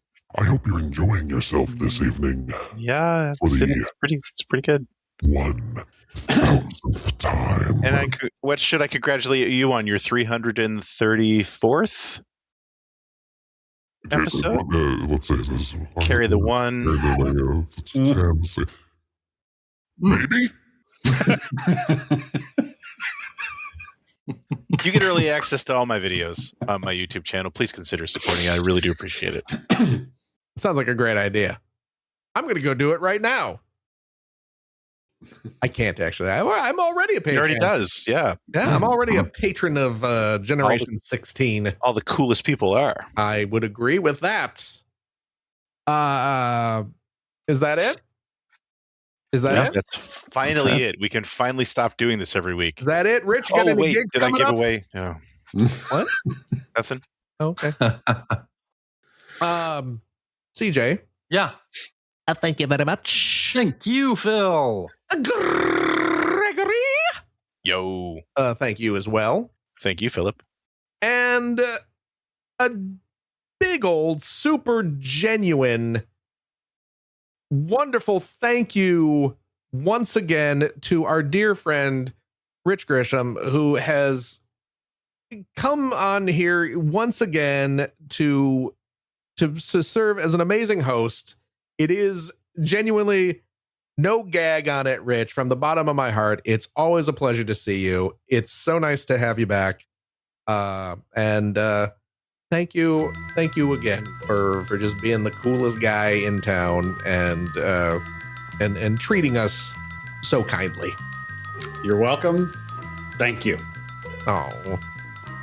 And as always, a big old thank you to you, our wonderful, gullible suckers who have stuck around. Whoa! For 1,000 weeks of just this. No, I'm kidding, of course. That's one of my patented prank-em-ups. I am saying a very real thank you to all of you wonderful, wonderful listeners, for serious, every single darn one of you, and I absolutely mean it. We'd probably still be yakking at each other if they weren't listening, but we appreciate and love that you love to listen to our nonsense for reals. It is always wonderful seeing your comments in the Discords and social media, and certainly in our lovely chat scroll here. So thank you very, very much, dear listeners. Again, as always, take care of yourself, your loved ones, your family, your friends. Be kind to each other, but oh golly, please be kind to yourself. You deserve it. We all deserve it. And we hope to see you next week. Bye-bye. Bye-bye.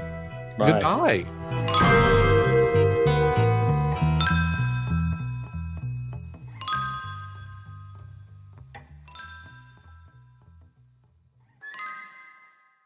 A special weekly bonus episode. We recorded right after that thing we recorded a little bit ago. We're live already. Play some games. You're live already. What? You've been live for a while now.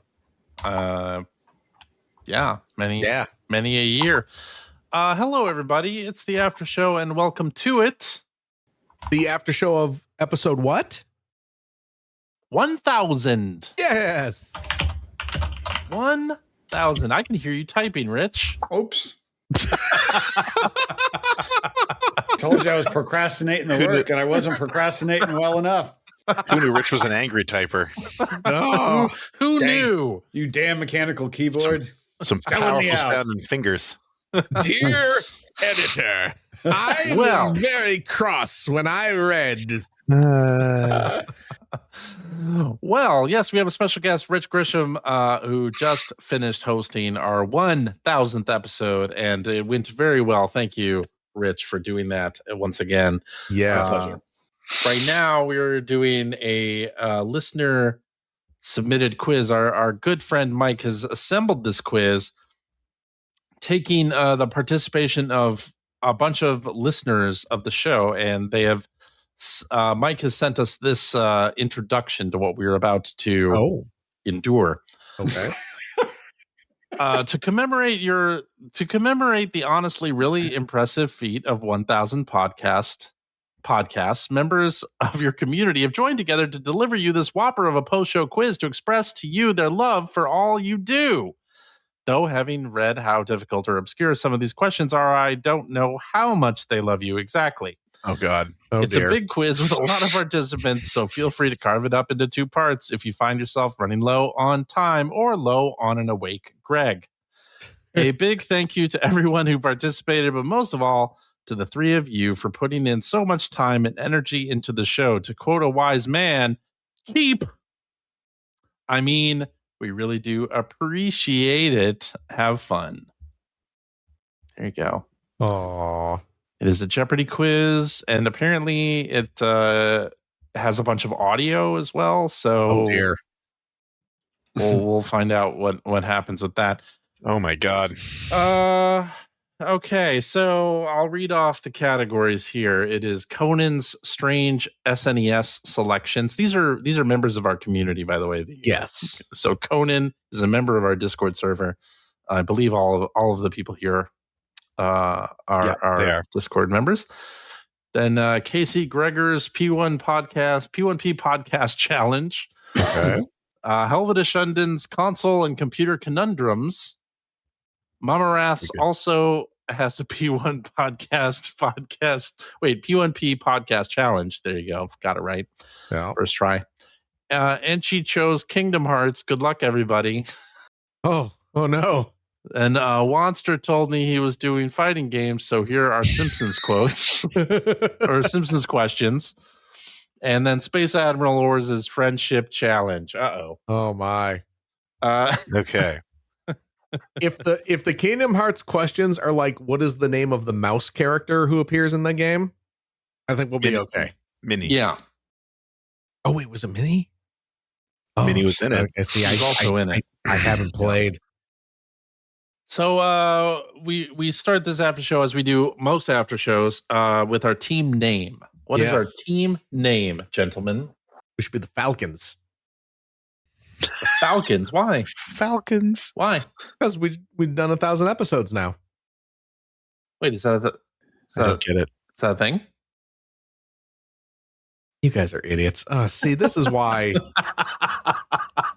The Millennium Falcon. Oh, okay. Look at this. There we go. Look Is at that what that. Millennium means? Rich and I are going to go do our own podcast now. This guy knows what's up. The Falcons. Okay. Thank you, Rich. In my defense, it's 10 minutes to 1 on a weeknight. Like, leave me alone. It's bright and early. No. Yes. All right, so we are going to split this up into two. We were talking before we hit go live that we would probably do the 100 and 200s. Yes. Or should we just go down a full person's? Should we do this by person? No. We should. Let's go across. We should More get variety. a sample. Yeah, we got a corn cob it. Okay, corn let's cob just it. go left to right for 2 rows. Let's do it. Yeah. All right, left to right for 2 rows. Yep. I'll start. Corn cob it. I'll start. Yeah. Yeah, that's what Phil said. Conan's strange SNES selections for 100.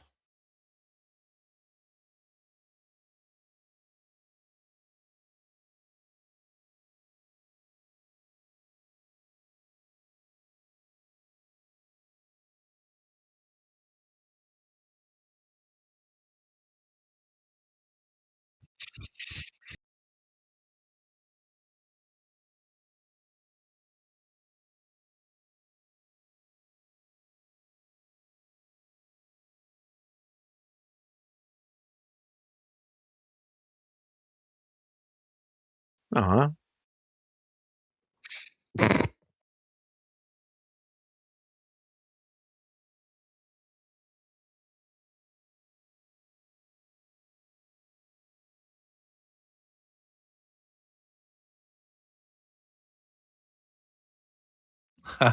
It's Bill Lambier. It is absolutely Bill Lambier. Bill Lambier's combat basketball. Does that sound right, Rich? That was a very nice sentiment, Conan. Thank you. It absolutely was. Yes. And also made me feel ancient because you started listening in high school. I was 30 when we started the show. Also, you know what? I'm just going to say it. It's going to be weird hearing listeners' voices. That's also true. I know a lot of them from the racing. Oh yeah. Conan raced with us for a I have not seasons. heard most people's voices, so Yeah. this will be there new. you go. Anyway, yeah, it's So Bill Lambier. we're going to reveal Bill Lambier's combat basketball. That's the one. Oh wait, they even have them. Yeah, I was going to say. announcing. For a second, I thought that was Rich. I was like, wait, but his lips aren't moving, and it doesn't sound like him. All right. I got 100 points. Is it me next? Yes. All right, Casey Gregor's P1P podcast challenge for 100.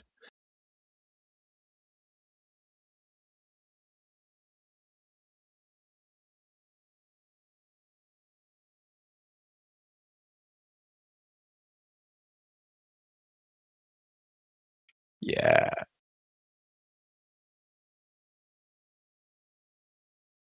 That was Sam and Max, wasn't it? Was that at episode 3? No, I was. You mean like the episode when he started playing episode 4? Is that what? Replay that because I think that's what he means. Because I interpreted it as what game did CJ start playing During episode 3. Episode 3 of the show. Yes. Yeah. But is the question about episode 3 Play it of again. the Play it show? again. Play it Okay, again. play it again. Okay, here we go.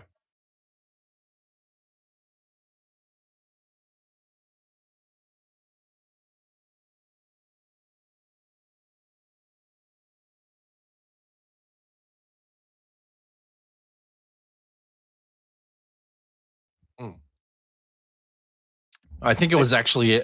Did I start with 3 or was it 4? I think it was episode 4. Yeah, what you did start with episode 4. Yeah, this question it definitely is about. This is referring to Sam and Max. Yeah. Yes. Okay. Yep.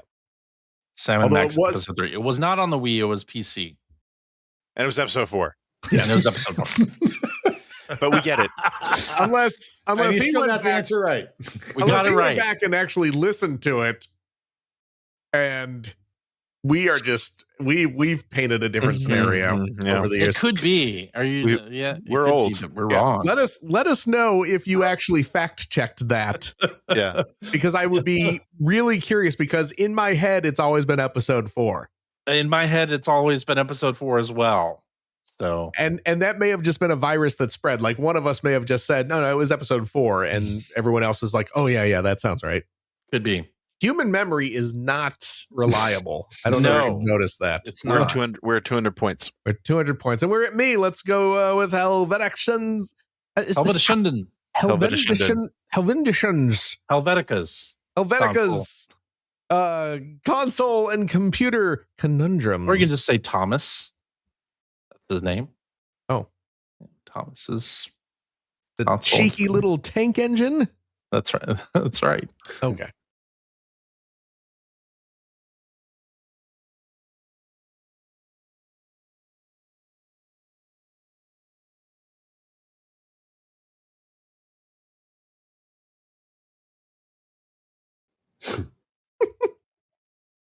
Oh.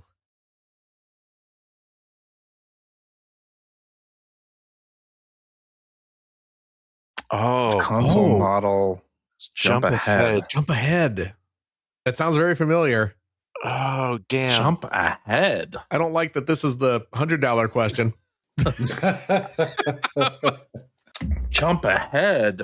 Oh, what was it? Was it like an Atari? Was it it wasn't the Jaguar.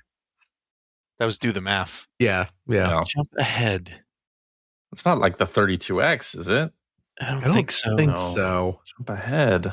Sounds like a Nintendo thing. Jump ahead. Is it? It's specifically about a console. Is that what it was? Yeah, I'm pretty sure it was a tagline for an ad campaign. Okay. Jump ahead. But it was a console. Yes? Wasn't there a console that didn't Xbox do Jump In? Didn't Xbox 360 do Jump In? Xbox 360 was Kinect? Jump In. Could Sony have done Jump Ahead? The Kinect, maybe it was a Kinect thing. Or it could be a Kinect thing. But he Kinect. said console, right? I think He said console. I think it's yeah. It was console. But yeah, Jump In was a 360 thing. Is it the Xbox One? I mean, it's got to be either the Xbox One or a competing console, which would have been the PlayStation 3 or the Wii. Couldn't have been either of those. Why couldn't it have been? I mean, Sony was so arrogant that I don't think they even would lower themselves to acknowledge it. To acknowledge, jump maybe. in. So what are we What do we saying? got? What are we saying? We're saying Xbox One, or are we saying something else? Let's say Xbox. Or is it Commodore 64? No, it's definitely not Commodore 64. Commodore 64's tagline was "Hi, Phil." You're going to be the only dude you know who plays with this thing. All right, are we right, revealing? Yeah. Xbox One. It was. Xbox One. It Nice. was. How We about got that? it. So we got it. So It was 300 points. That was a lucky guess. That was Well, a it was lucky guess. semi-informed once we remembered that 360 was Jump In. Well, it was Semi-informed. a process of elimination. Like, well, it wasn't this, or that. So what the hell else could it be? Yeah, Pretty sure it wasn't the Xbox One. links. 300 Yes. points. All right. All right, Richard Rich. Grisham. I mean, I don't know why we're making everyone read these separately. But Actually, Yeah, that's true, 'cause right. we don't even- They're all. but we go don't ahead even have to go read ahead them and out, Go ahead so- and read it. You're right. Rich, We go ahead know and which read it. one we're picking. We're picking Go ahead and Mom Ass also has a P1 podcast challenge. There we go. We For are all 100. idiots.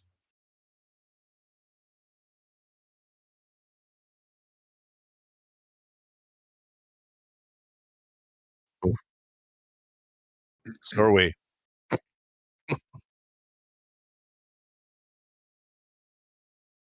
Bloast. Bloast. Absolutely, it's Bloast. Yes. Co-host with the most bloast. I knew Most that one. bloast.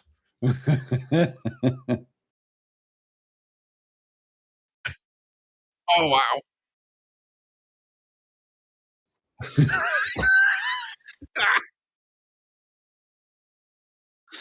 Hey! What am I? That was great. Man, somebody put in the Bloast. work. Yeah, that's Bloast. we're gonna get old clips. That's gonna be 400 points. Yikes. remember when I said I hate going back and looking at my old writing? Yes. Guess what's just as bad? All right, we're gonna do Enchi Joe's Kingdom Hearts. Good luck, everybody, for 100.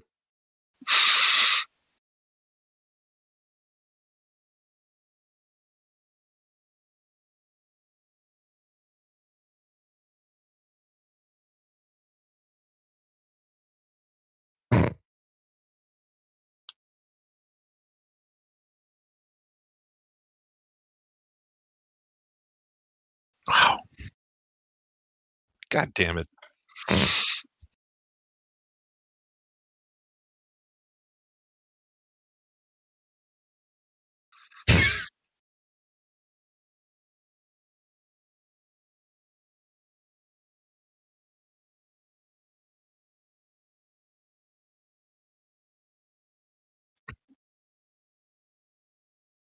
Oh, Nice. Wait, what?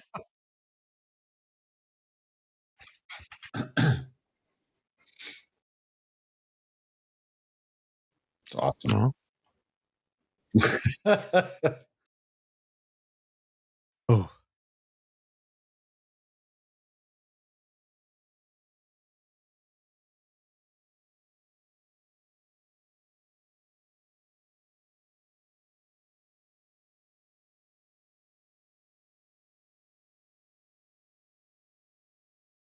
I think that was Final Fantasy VII. I think it was believe 7. it is. I believe it is 7.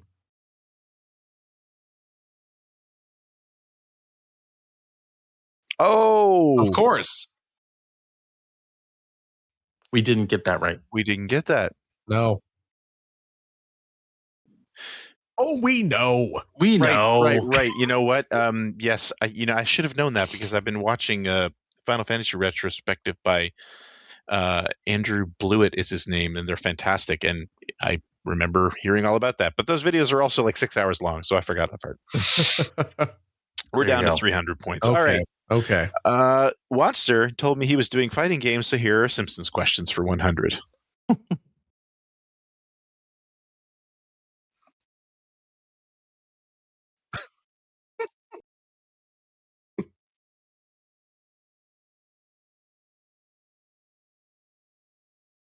Oh.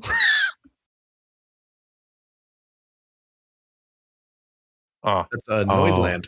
Yeah, Noiseland. Noiseland Go with that. Arcade. Yep. yep. Look at me. Look at me. Well done. 400 that. points. Such a great name. Yeah. Yeah, it really is. It really and truly is. Philippe. We're down to the end of the line. Space Admiral Urz's Friendship Challenge.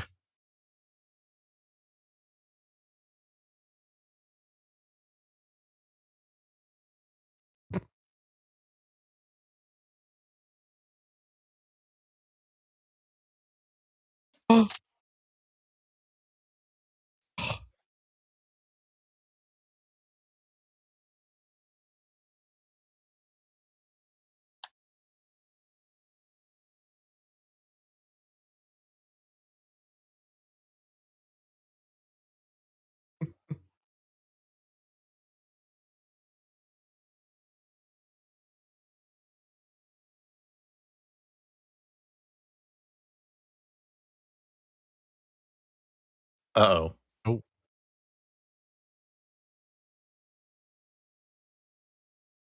Love a three-way.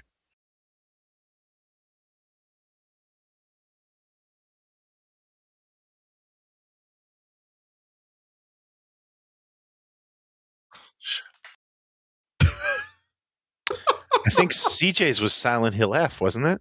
No, it wasn't. It was T. Wanderstop. It was Wanderstop. That is correct. Yeah. Greg, yours was Claire Obscura, wasn't it? Expedition. It wasn't. No, that was 3. Oh wow, crap. Rich. What was That's it? impressive. What was it? It was Ghost of Yote. Oh crap! Ghost That's of right. Yote. I'm so sorry. Oh, So CJ, what was Phil's? Phil? Oh man, I know this. I think I know this. Oh, now more pressure on CJ. This is yeah. maybe going to be embarrassing. Come on, CJ. This wasn't that long ago. Either. No, it was not. Tell me about it. I thought Greg Clearly, I'm the only one listening during these episodes. I thought Greg's number 3 was his number 1. To be fair, I did say my top 4 could be swapped out. You did. Much. That's why I remembered it was number 3. Yeah. Because you're like, this could have been number 1. Yeah. Tomorrow it could be number 1 yesterday, but today it's number 3. Yeah. Because he did talk about Claire Obscure. You've been talking about it all year, right? So, yeah. Makes sense. That's where my mind went. Come on, CJ. Come on, CJ. CJ looks distraught. Got a toggle in here, buddy. I'm gonna give you a hint since we're not getting this right anyway. Yeah. It was on your list as well. Oh, well, yeah.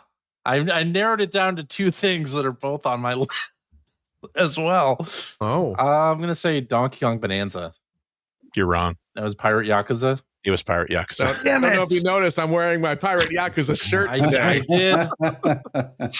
Here did. it was. Yeah, I should have said Pirate Yakuza. Well, I mean, I love you guys, and Rich clearly loves me, but You got Rich's love. You don't need us. There they are. Yeah, there they are. I gotta play So, Wanderstop. wait, do we get a point? I don't think we get anything. No, we get nothing. We got 2 out of 3 wrong. Yeah. Okay, so we get negative points. Negative points. Yeah, down to 300. We lose points. Okay. All right. Okay. It's Rich's turn again, I think. All right. Well, that was fun. Can we go let's do this snake next row. style and go to space go ahead. animal friendship sure. challenge for 2? Cool. Oh yeah, let's do it. Shit. Uh-oh.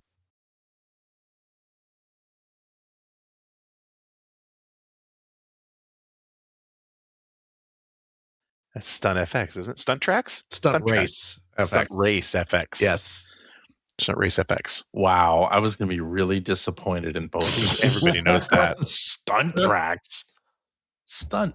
Well, nobody thing. but you ever played it. That's true. It's Stunt Race FX. Yeah. Yeah. Back up to 500. All right. All right, CJ. You don't have to go in any particular order. Let's just do 200s. No, I'm going to do Monster told me he was doing fighting games, so here are Don't Simpsons confuse questions. us at this point. Okay. Yeah. Oh, gosh.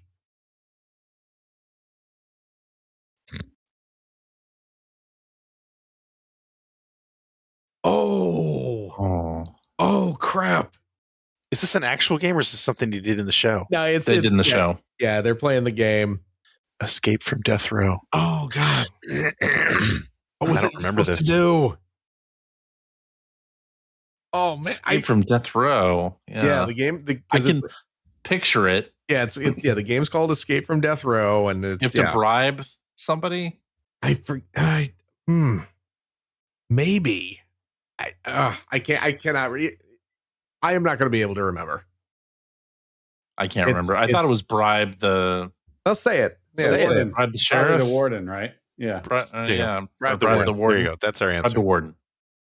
I think it was funnier than that. Oh yeah. Damn it. Hit the remorse button. Yeah, because you're in the chair. Right. Down to 300. Such a great episode, too. Yeah. All right, back down to 300. And she chose Kingdom Hearts. Good luck, everybody, for 200.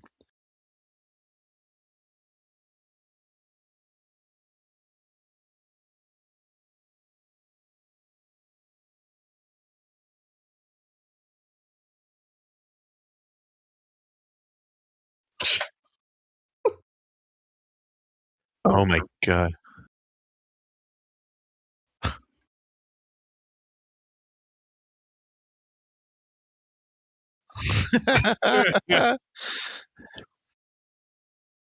It's probably D. So there's been 358 over 2 or whatever that one was called. Yeah. There's been Kingdom Hearts 3. Yep. There's been Dream Drop Distance. Yeah. And then there was Kingdom Hearts 1.5, 2.5. Then Kingdom Hearts 2.5. And have there been any other remakes? Are you going to say 7? Is that what There wasn't a 5, was there? No. I'd say let's say 7 then. Yeah. You want to say 7? Yeah. All right, let's say 7.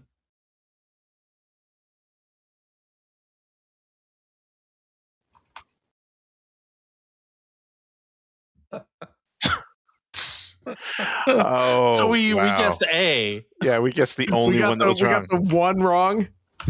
Damn. Yeah. All right. Oh my goodness. Wow, we're down to 100 points. Okay. Okay. Doing well. We're bad at this. We're at me. Oh, you, Phil. Yeah, okay, because Mom Morales also has a V1 podcast challenge for 2, please.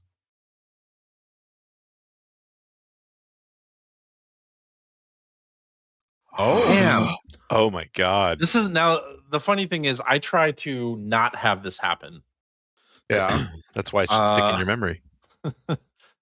But I don't remember if we've ever done it. Apparently we have. We clearly have. I just don't. We obviously don't know the answer to this. I know the answer, and it's really weird that it happened. But the title was Player One Podcast 200th Episode Spectacular. And that one, somehow, CJ used it twice. Yeah. And it wasn't even consecutively, strangely enough. No. It was like a good 3 years apart. Yeah. That's weird. But, you forget. Weird. After so long, you forget that you used the title, and then you're just like, you know what, this sounds like a good fit for this. And we can do our phone a friend right now. Rich Grisham, Rich, do you know this? Super fan. Do you know this? I don't. I'm racking the brain, but man, I don't. And I'm actually a fan of a lot of the show titles. One of the many great things about the show is the show titles. Particularly when during the show you stop and you recognize there's the show title. That's the title. Boom, done. I love that. But I don't know the answer to this question. Nope, okay. Don't know. Let's see. Let's just name something we think might be a title. Curious farting. There we go. Curious farting. Curious farting got you. Please be right. Okay.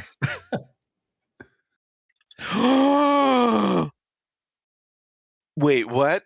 What? There's no way we didn't call it Curious. Did we actually say Furious Carding? Did we say Furious That's Carding? Insane. What? No, that can't be right. What? That's amazing. I'm gonna do a quick check here. First of all, how the hell did I get that close? That's insane. Yeah, Furious Carding, episode 79. And what? I don't know what the other one was, but we did call episode 79 Furious Carding. How? How did I? By the way, the voicemail 79 and 395. Wow. The voicemail line was 713-893-8069 for anyone who was curious. Oh my gosh. Wow. I can't believe how close we came and still got it wrong. That's amazing. No, CJ, you're not giving it to us. We didn't get it right. I can see it in your face. So that's close, what you're going to do. Though. So close. I'm really quite speechless. I know. Phil. Something else that hasn't happened in 1,000 episodes. Say something random, and I pick a stupid video game fart joke. And somehow that was essentially accurate. I mean, it's perfectly on brand. I don't. So weird. Episode 79 and 395. That's so messed up. Do I have the dead zone? We're at negative 100. Can I predict the future now, but only with a fart? Only as a fart joke? Yes. Yeah, only if it involves the fart. If anyone was going to have that special power, it would be you. Am I gonna shake someone's hand tomorrow and get a vision of their death, and I'll say You get hit by a car and you're farting all the time. You fart Yes. so Man. Yes. I don't. Okay. This is I weird. believe that television show is coming to the Spike TV network right after Ren and Stimpy party cartoon. Oh, good. Adult Ren party and, cartoon. Ren and Stimpy softcore extravaganza. All right. All right. We're at negative 100 Let's is Rich. go. It's your turn. Whose turn? Rich. Oh, it's Rich's turn. Yeah. All right, so we'll keep rolling with I think it's the Rich's turn. console and computer conundrums. Alvin I- attended. Can't do that.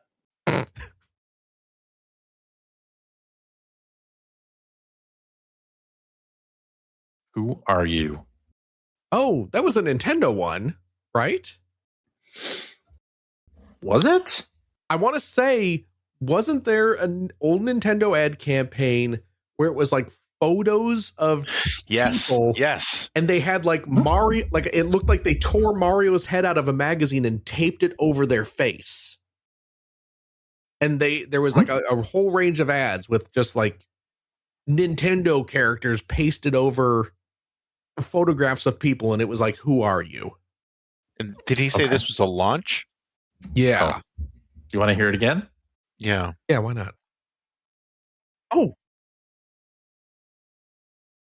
It's just company. It's not. Oh, there you go. yeah. Which Nintendo. company? Let's say Nintendo. Yeah, it's got to be Nintendo. And what console are we? Just in case, what console? I know are it's we not the saying that is? GameCube because they did those little cube ads. I remember that. Yeah. Might have You're been saying like. It might have been like N64. maybe. I don't know. Are we like? Are we counting consoles? Like, are handhelds not consoles? Like, it couldn't have been like a DS or something along those lines. Uh, But he I did don't just know. ask for. He did just say what Yeah, system? we're just saying Nintendo. what Yeah. company? Yeah. Or company. I'm sorry. Yeah. Nintendo. Yes. Let's say Nintendo. Yes. Was for GameCube and GBA. And Wow. GBA. And there it is. Yeah. The Huh. pictures just pasted. Yeah. Interesting. We got it. yeah. Okay. Back up to 100 points. All right, let's do Casey Gregor's P1P Podcast Challenge Extravaganza.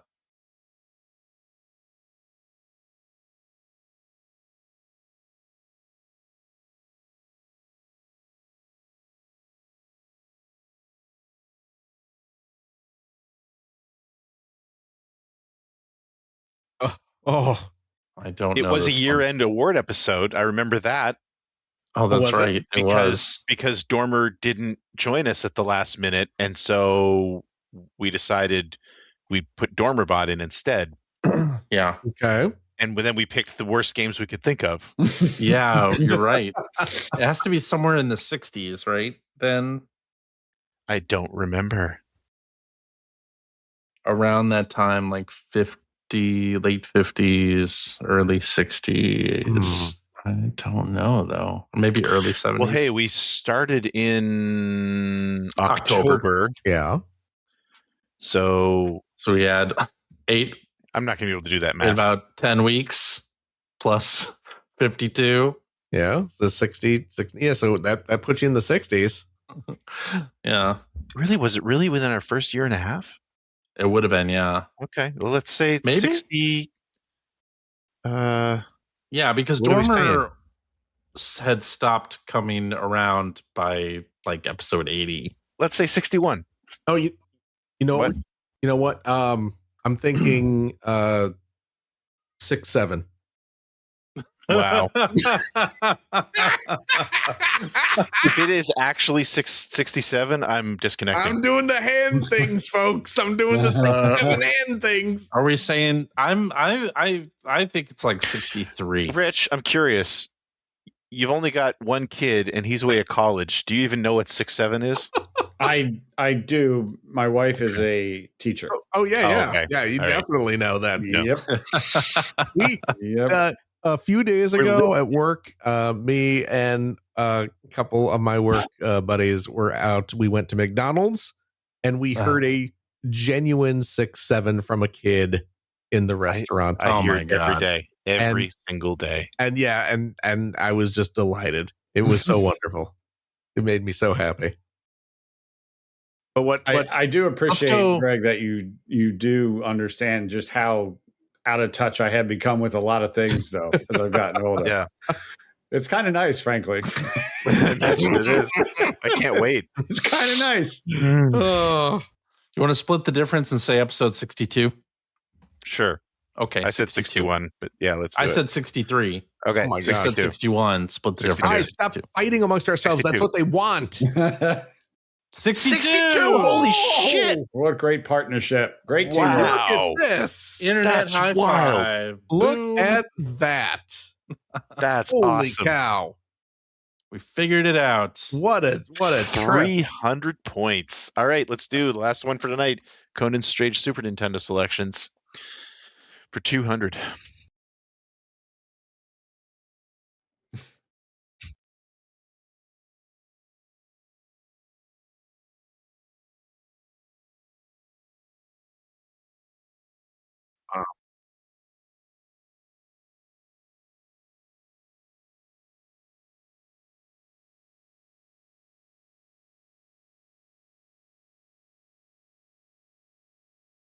Oh, is this It's Revolution X? Is this really Revolution X? This is the second week in a row that we've had a Revolution X question. Yeah. It's like a Right. drawn out Well- version of that all werewolf show. Yeah. but wasn't that was an EGM review quiz? Yeah, I know, but it was the Super Nintendo version. Right, it's a Super Nintendo Yeah. version of So Revolution it's X. not only Revolution X, but the Super Nintendo version of Revolution X. Yeah. Right, that's true. That's crazy. There it Yeah. is. Yes. Yeah. Sweet. Music is Well, the weapon. we really saved ourselves with those last two questions We tonight. did. I should have Aerosmith, 500. Aerosmith was the part that I remembered. I wouldn't have remembered the name. I just would have said, Oh, it was really? Aerosmith was in the game. That Yeah. Aerosmith game. Yep. That's exactly what I would have said. Yeah. I had Music is no- the weapon in the form of millions of little CDs that you fire at people. Yeah. I mean, it's literally the weapon. Literally. Yeah. Yes. Well, keep in mind though, folks. Those were the easy ones. Well, those were the easy ones. We're only at 500, so Yeah. maybe don't expect it to go great. I'm not going to be here next week, lads. Oh, Do we want to push the second half of this off to episode 1002? maybe we'll think Okay. about it. We'll think Okay. about it. Okay, because And there what might you really mean is season 26, episode 2. Right. I do. Season 26, episode 2.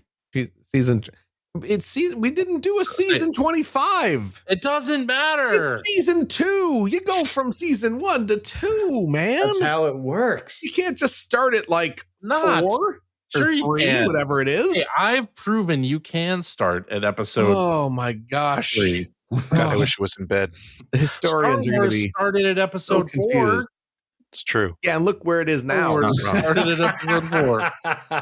And I mean, I don't know if you knew this or not, but they never did an episode 1, 2, or 3. They just stayed at 4. Exactly. Yeah, They did 4, 5, 6, and that was it. Oh my gosh. that was it.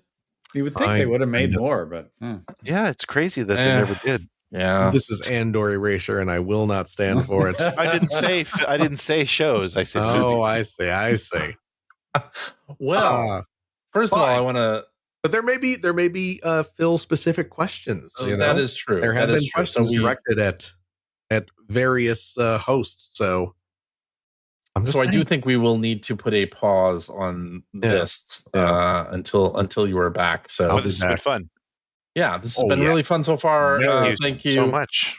to everybody who contributed a question. Thank you to Mike for assembling this quiz. This is so far been a lot of fun, and I'm sure it Yes. will continue to be. And thank you very much to Rich Grisham, who has Rich Grisham? joined us on this auspicious after show of the 1000th episode. Thank you very much, Rich, for sitting here with us and listening to our listeners ask us questions that we did not know the answer to. Quite a few of them. Hey, we got 62. it was my We did genuine get- pleasure. Genuine pleasure. We Thank you, almost guys. got Furious Carding. We almost did. Almost. I would have given you credit myself, but hey, We don't go in for those shenanigans around here. That's right. That's right. Well, I hope everybody out there in Radio Land is safe and well. Hope your family, friends, loved ones are safe and well as well. And we'll talk at you again next week. Bye-bye. Bye-bye. Bye-bye.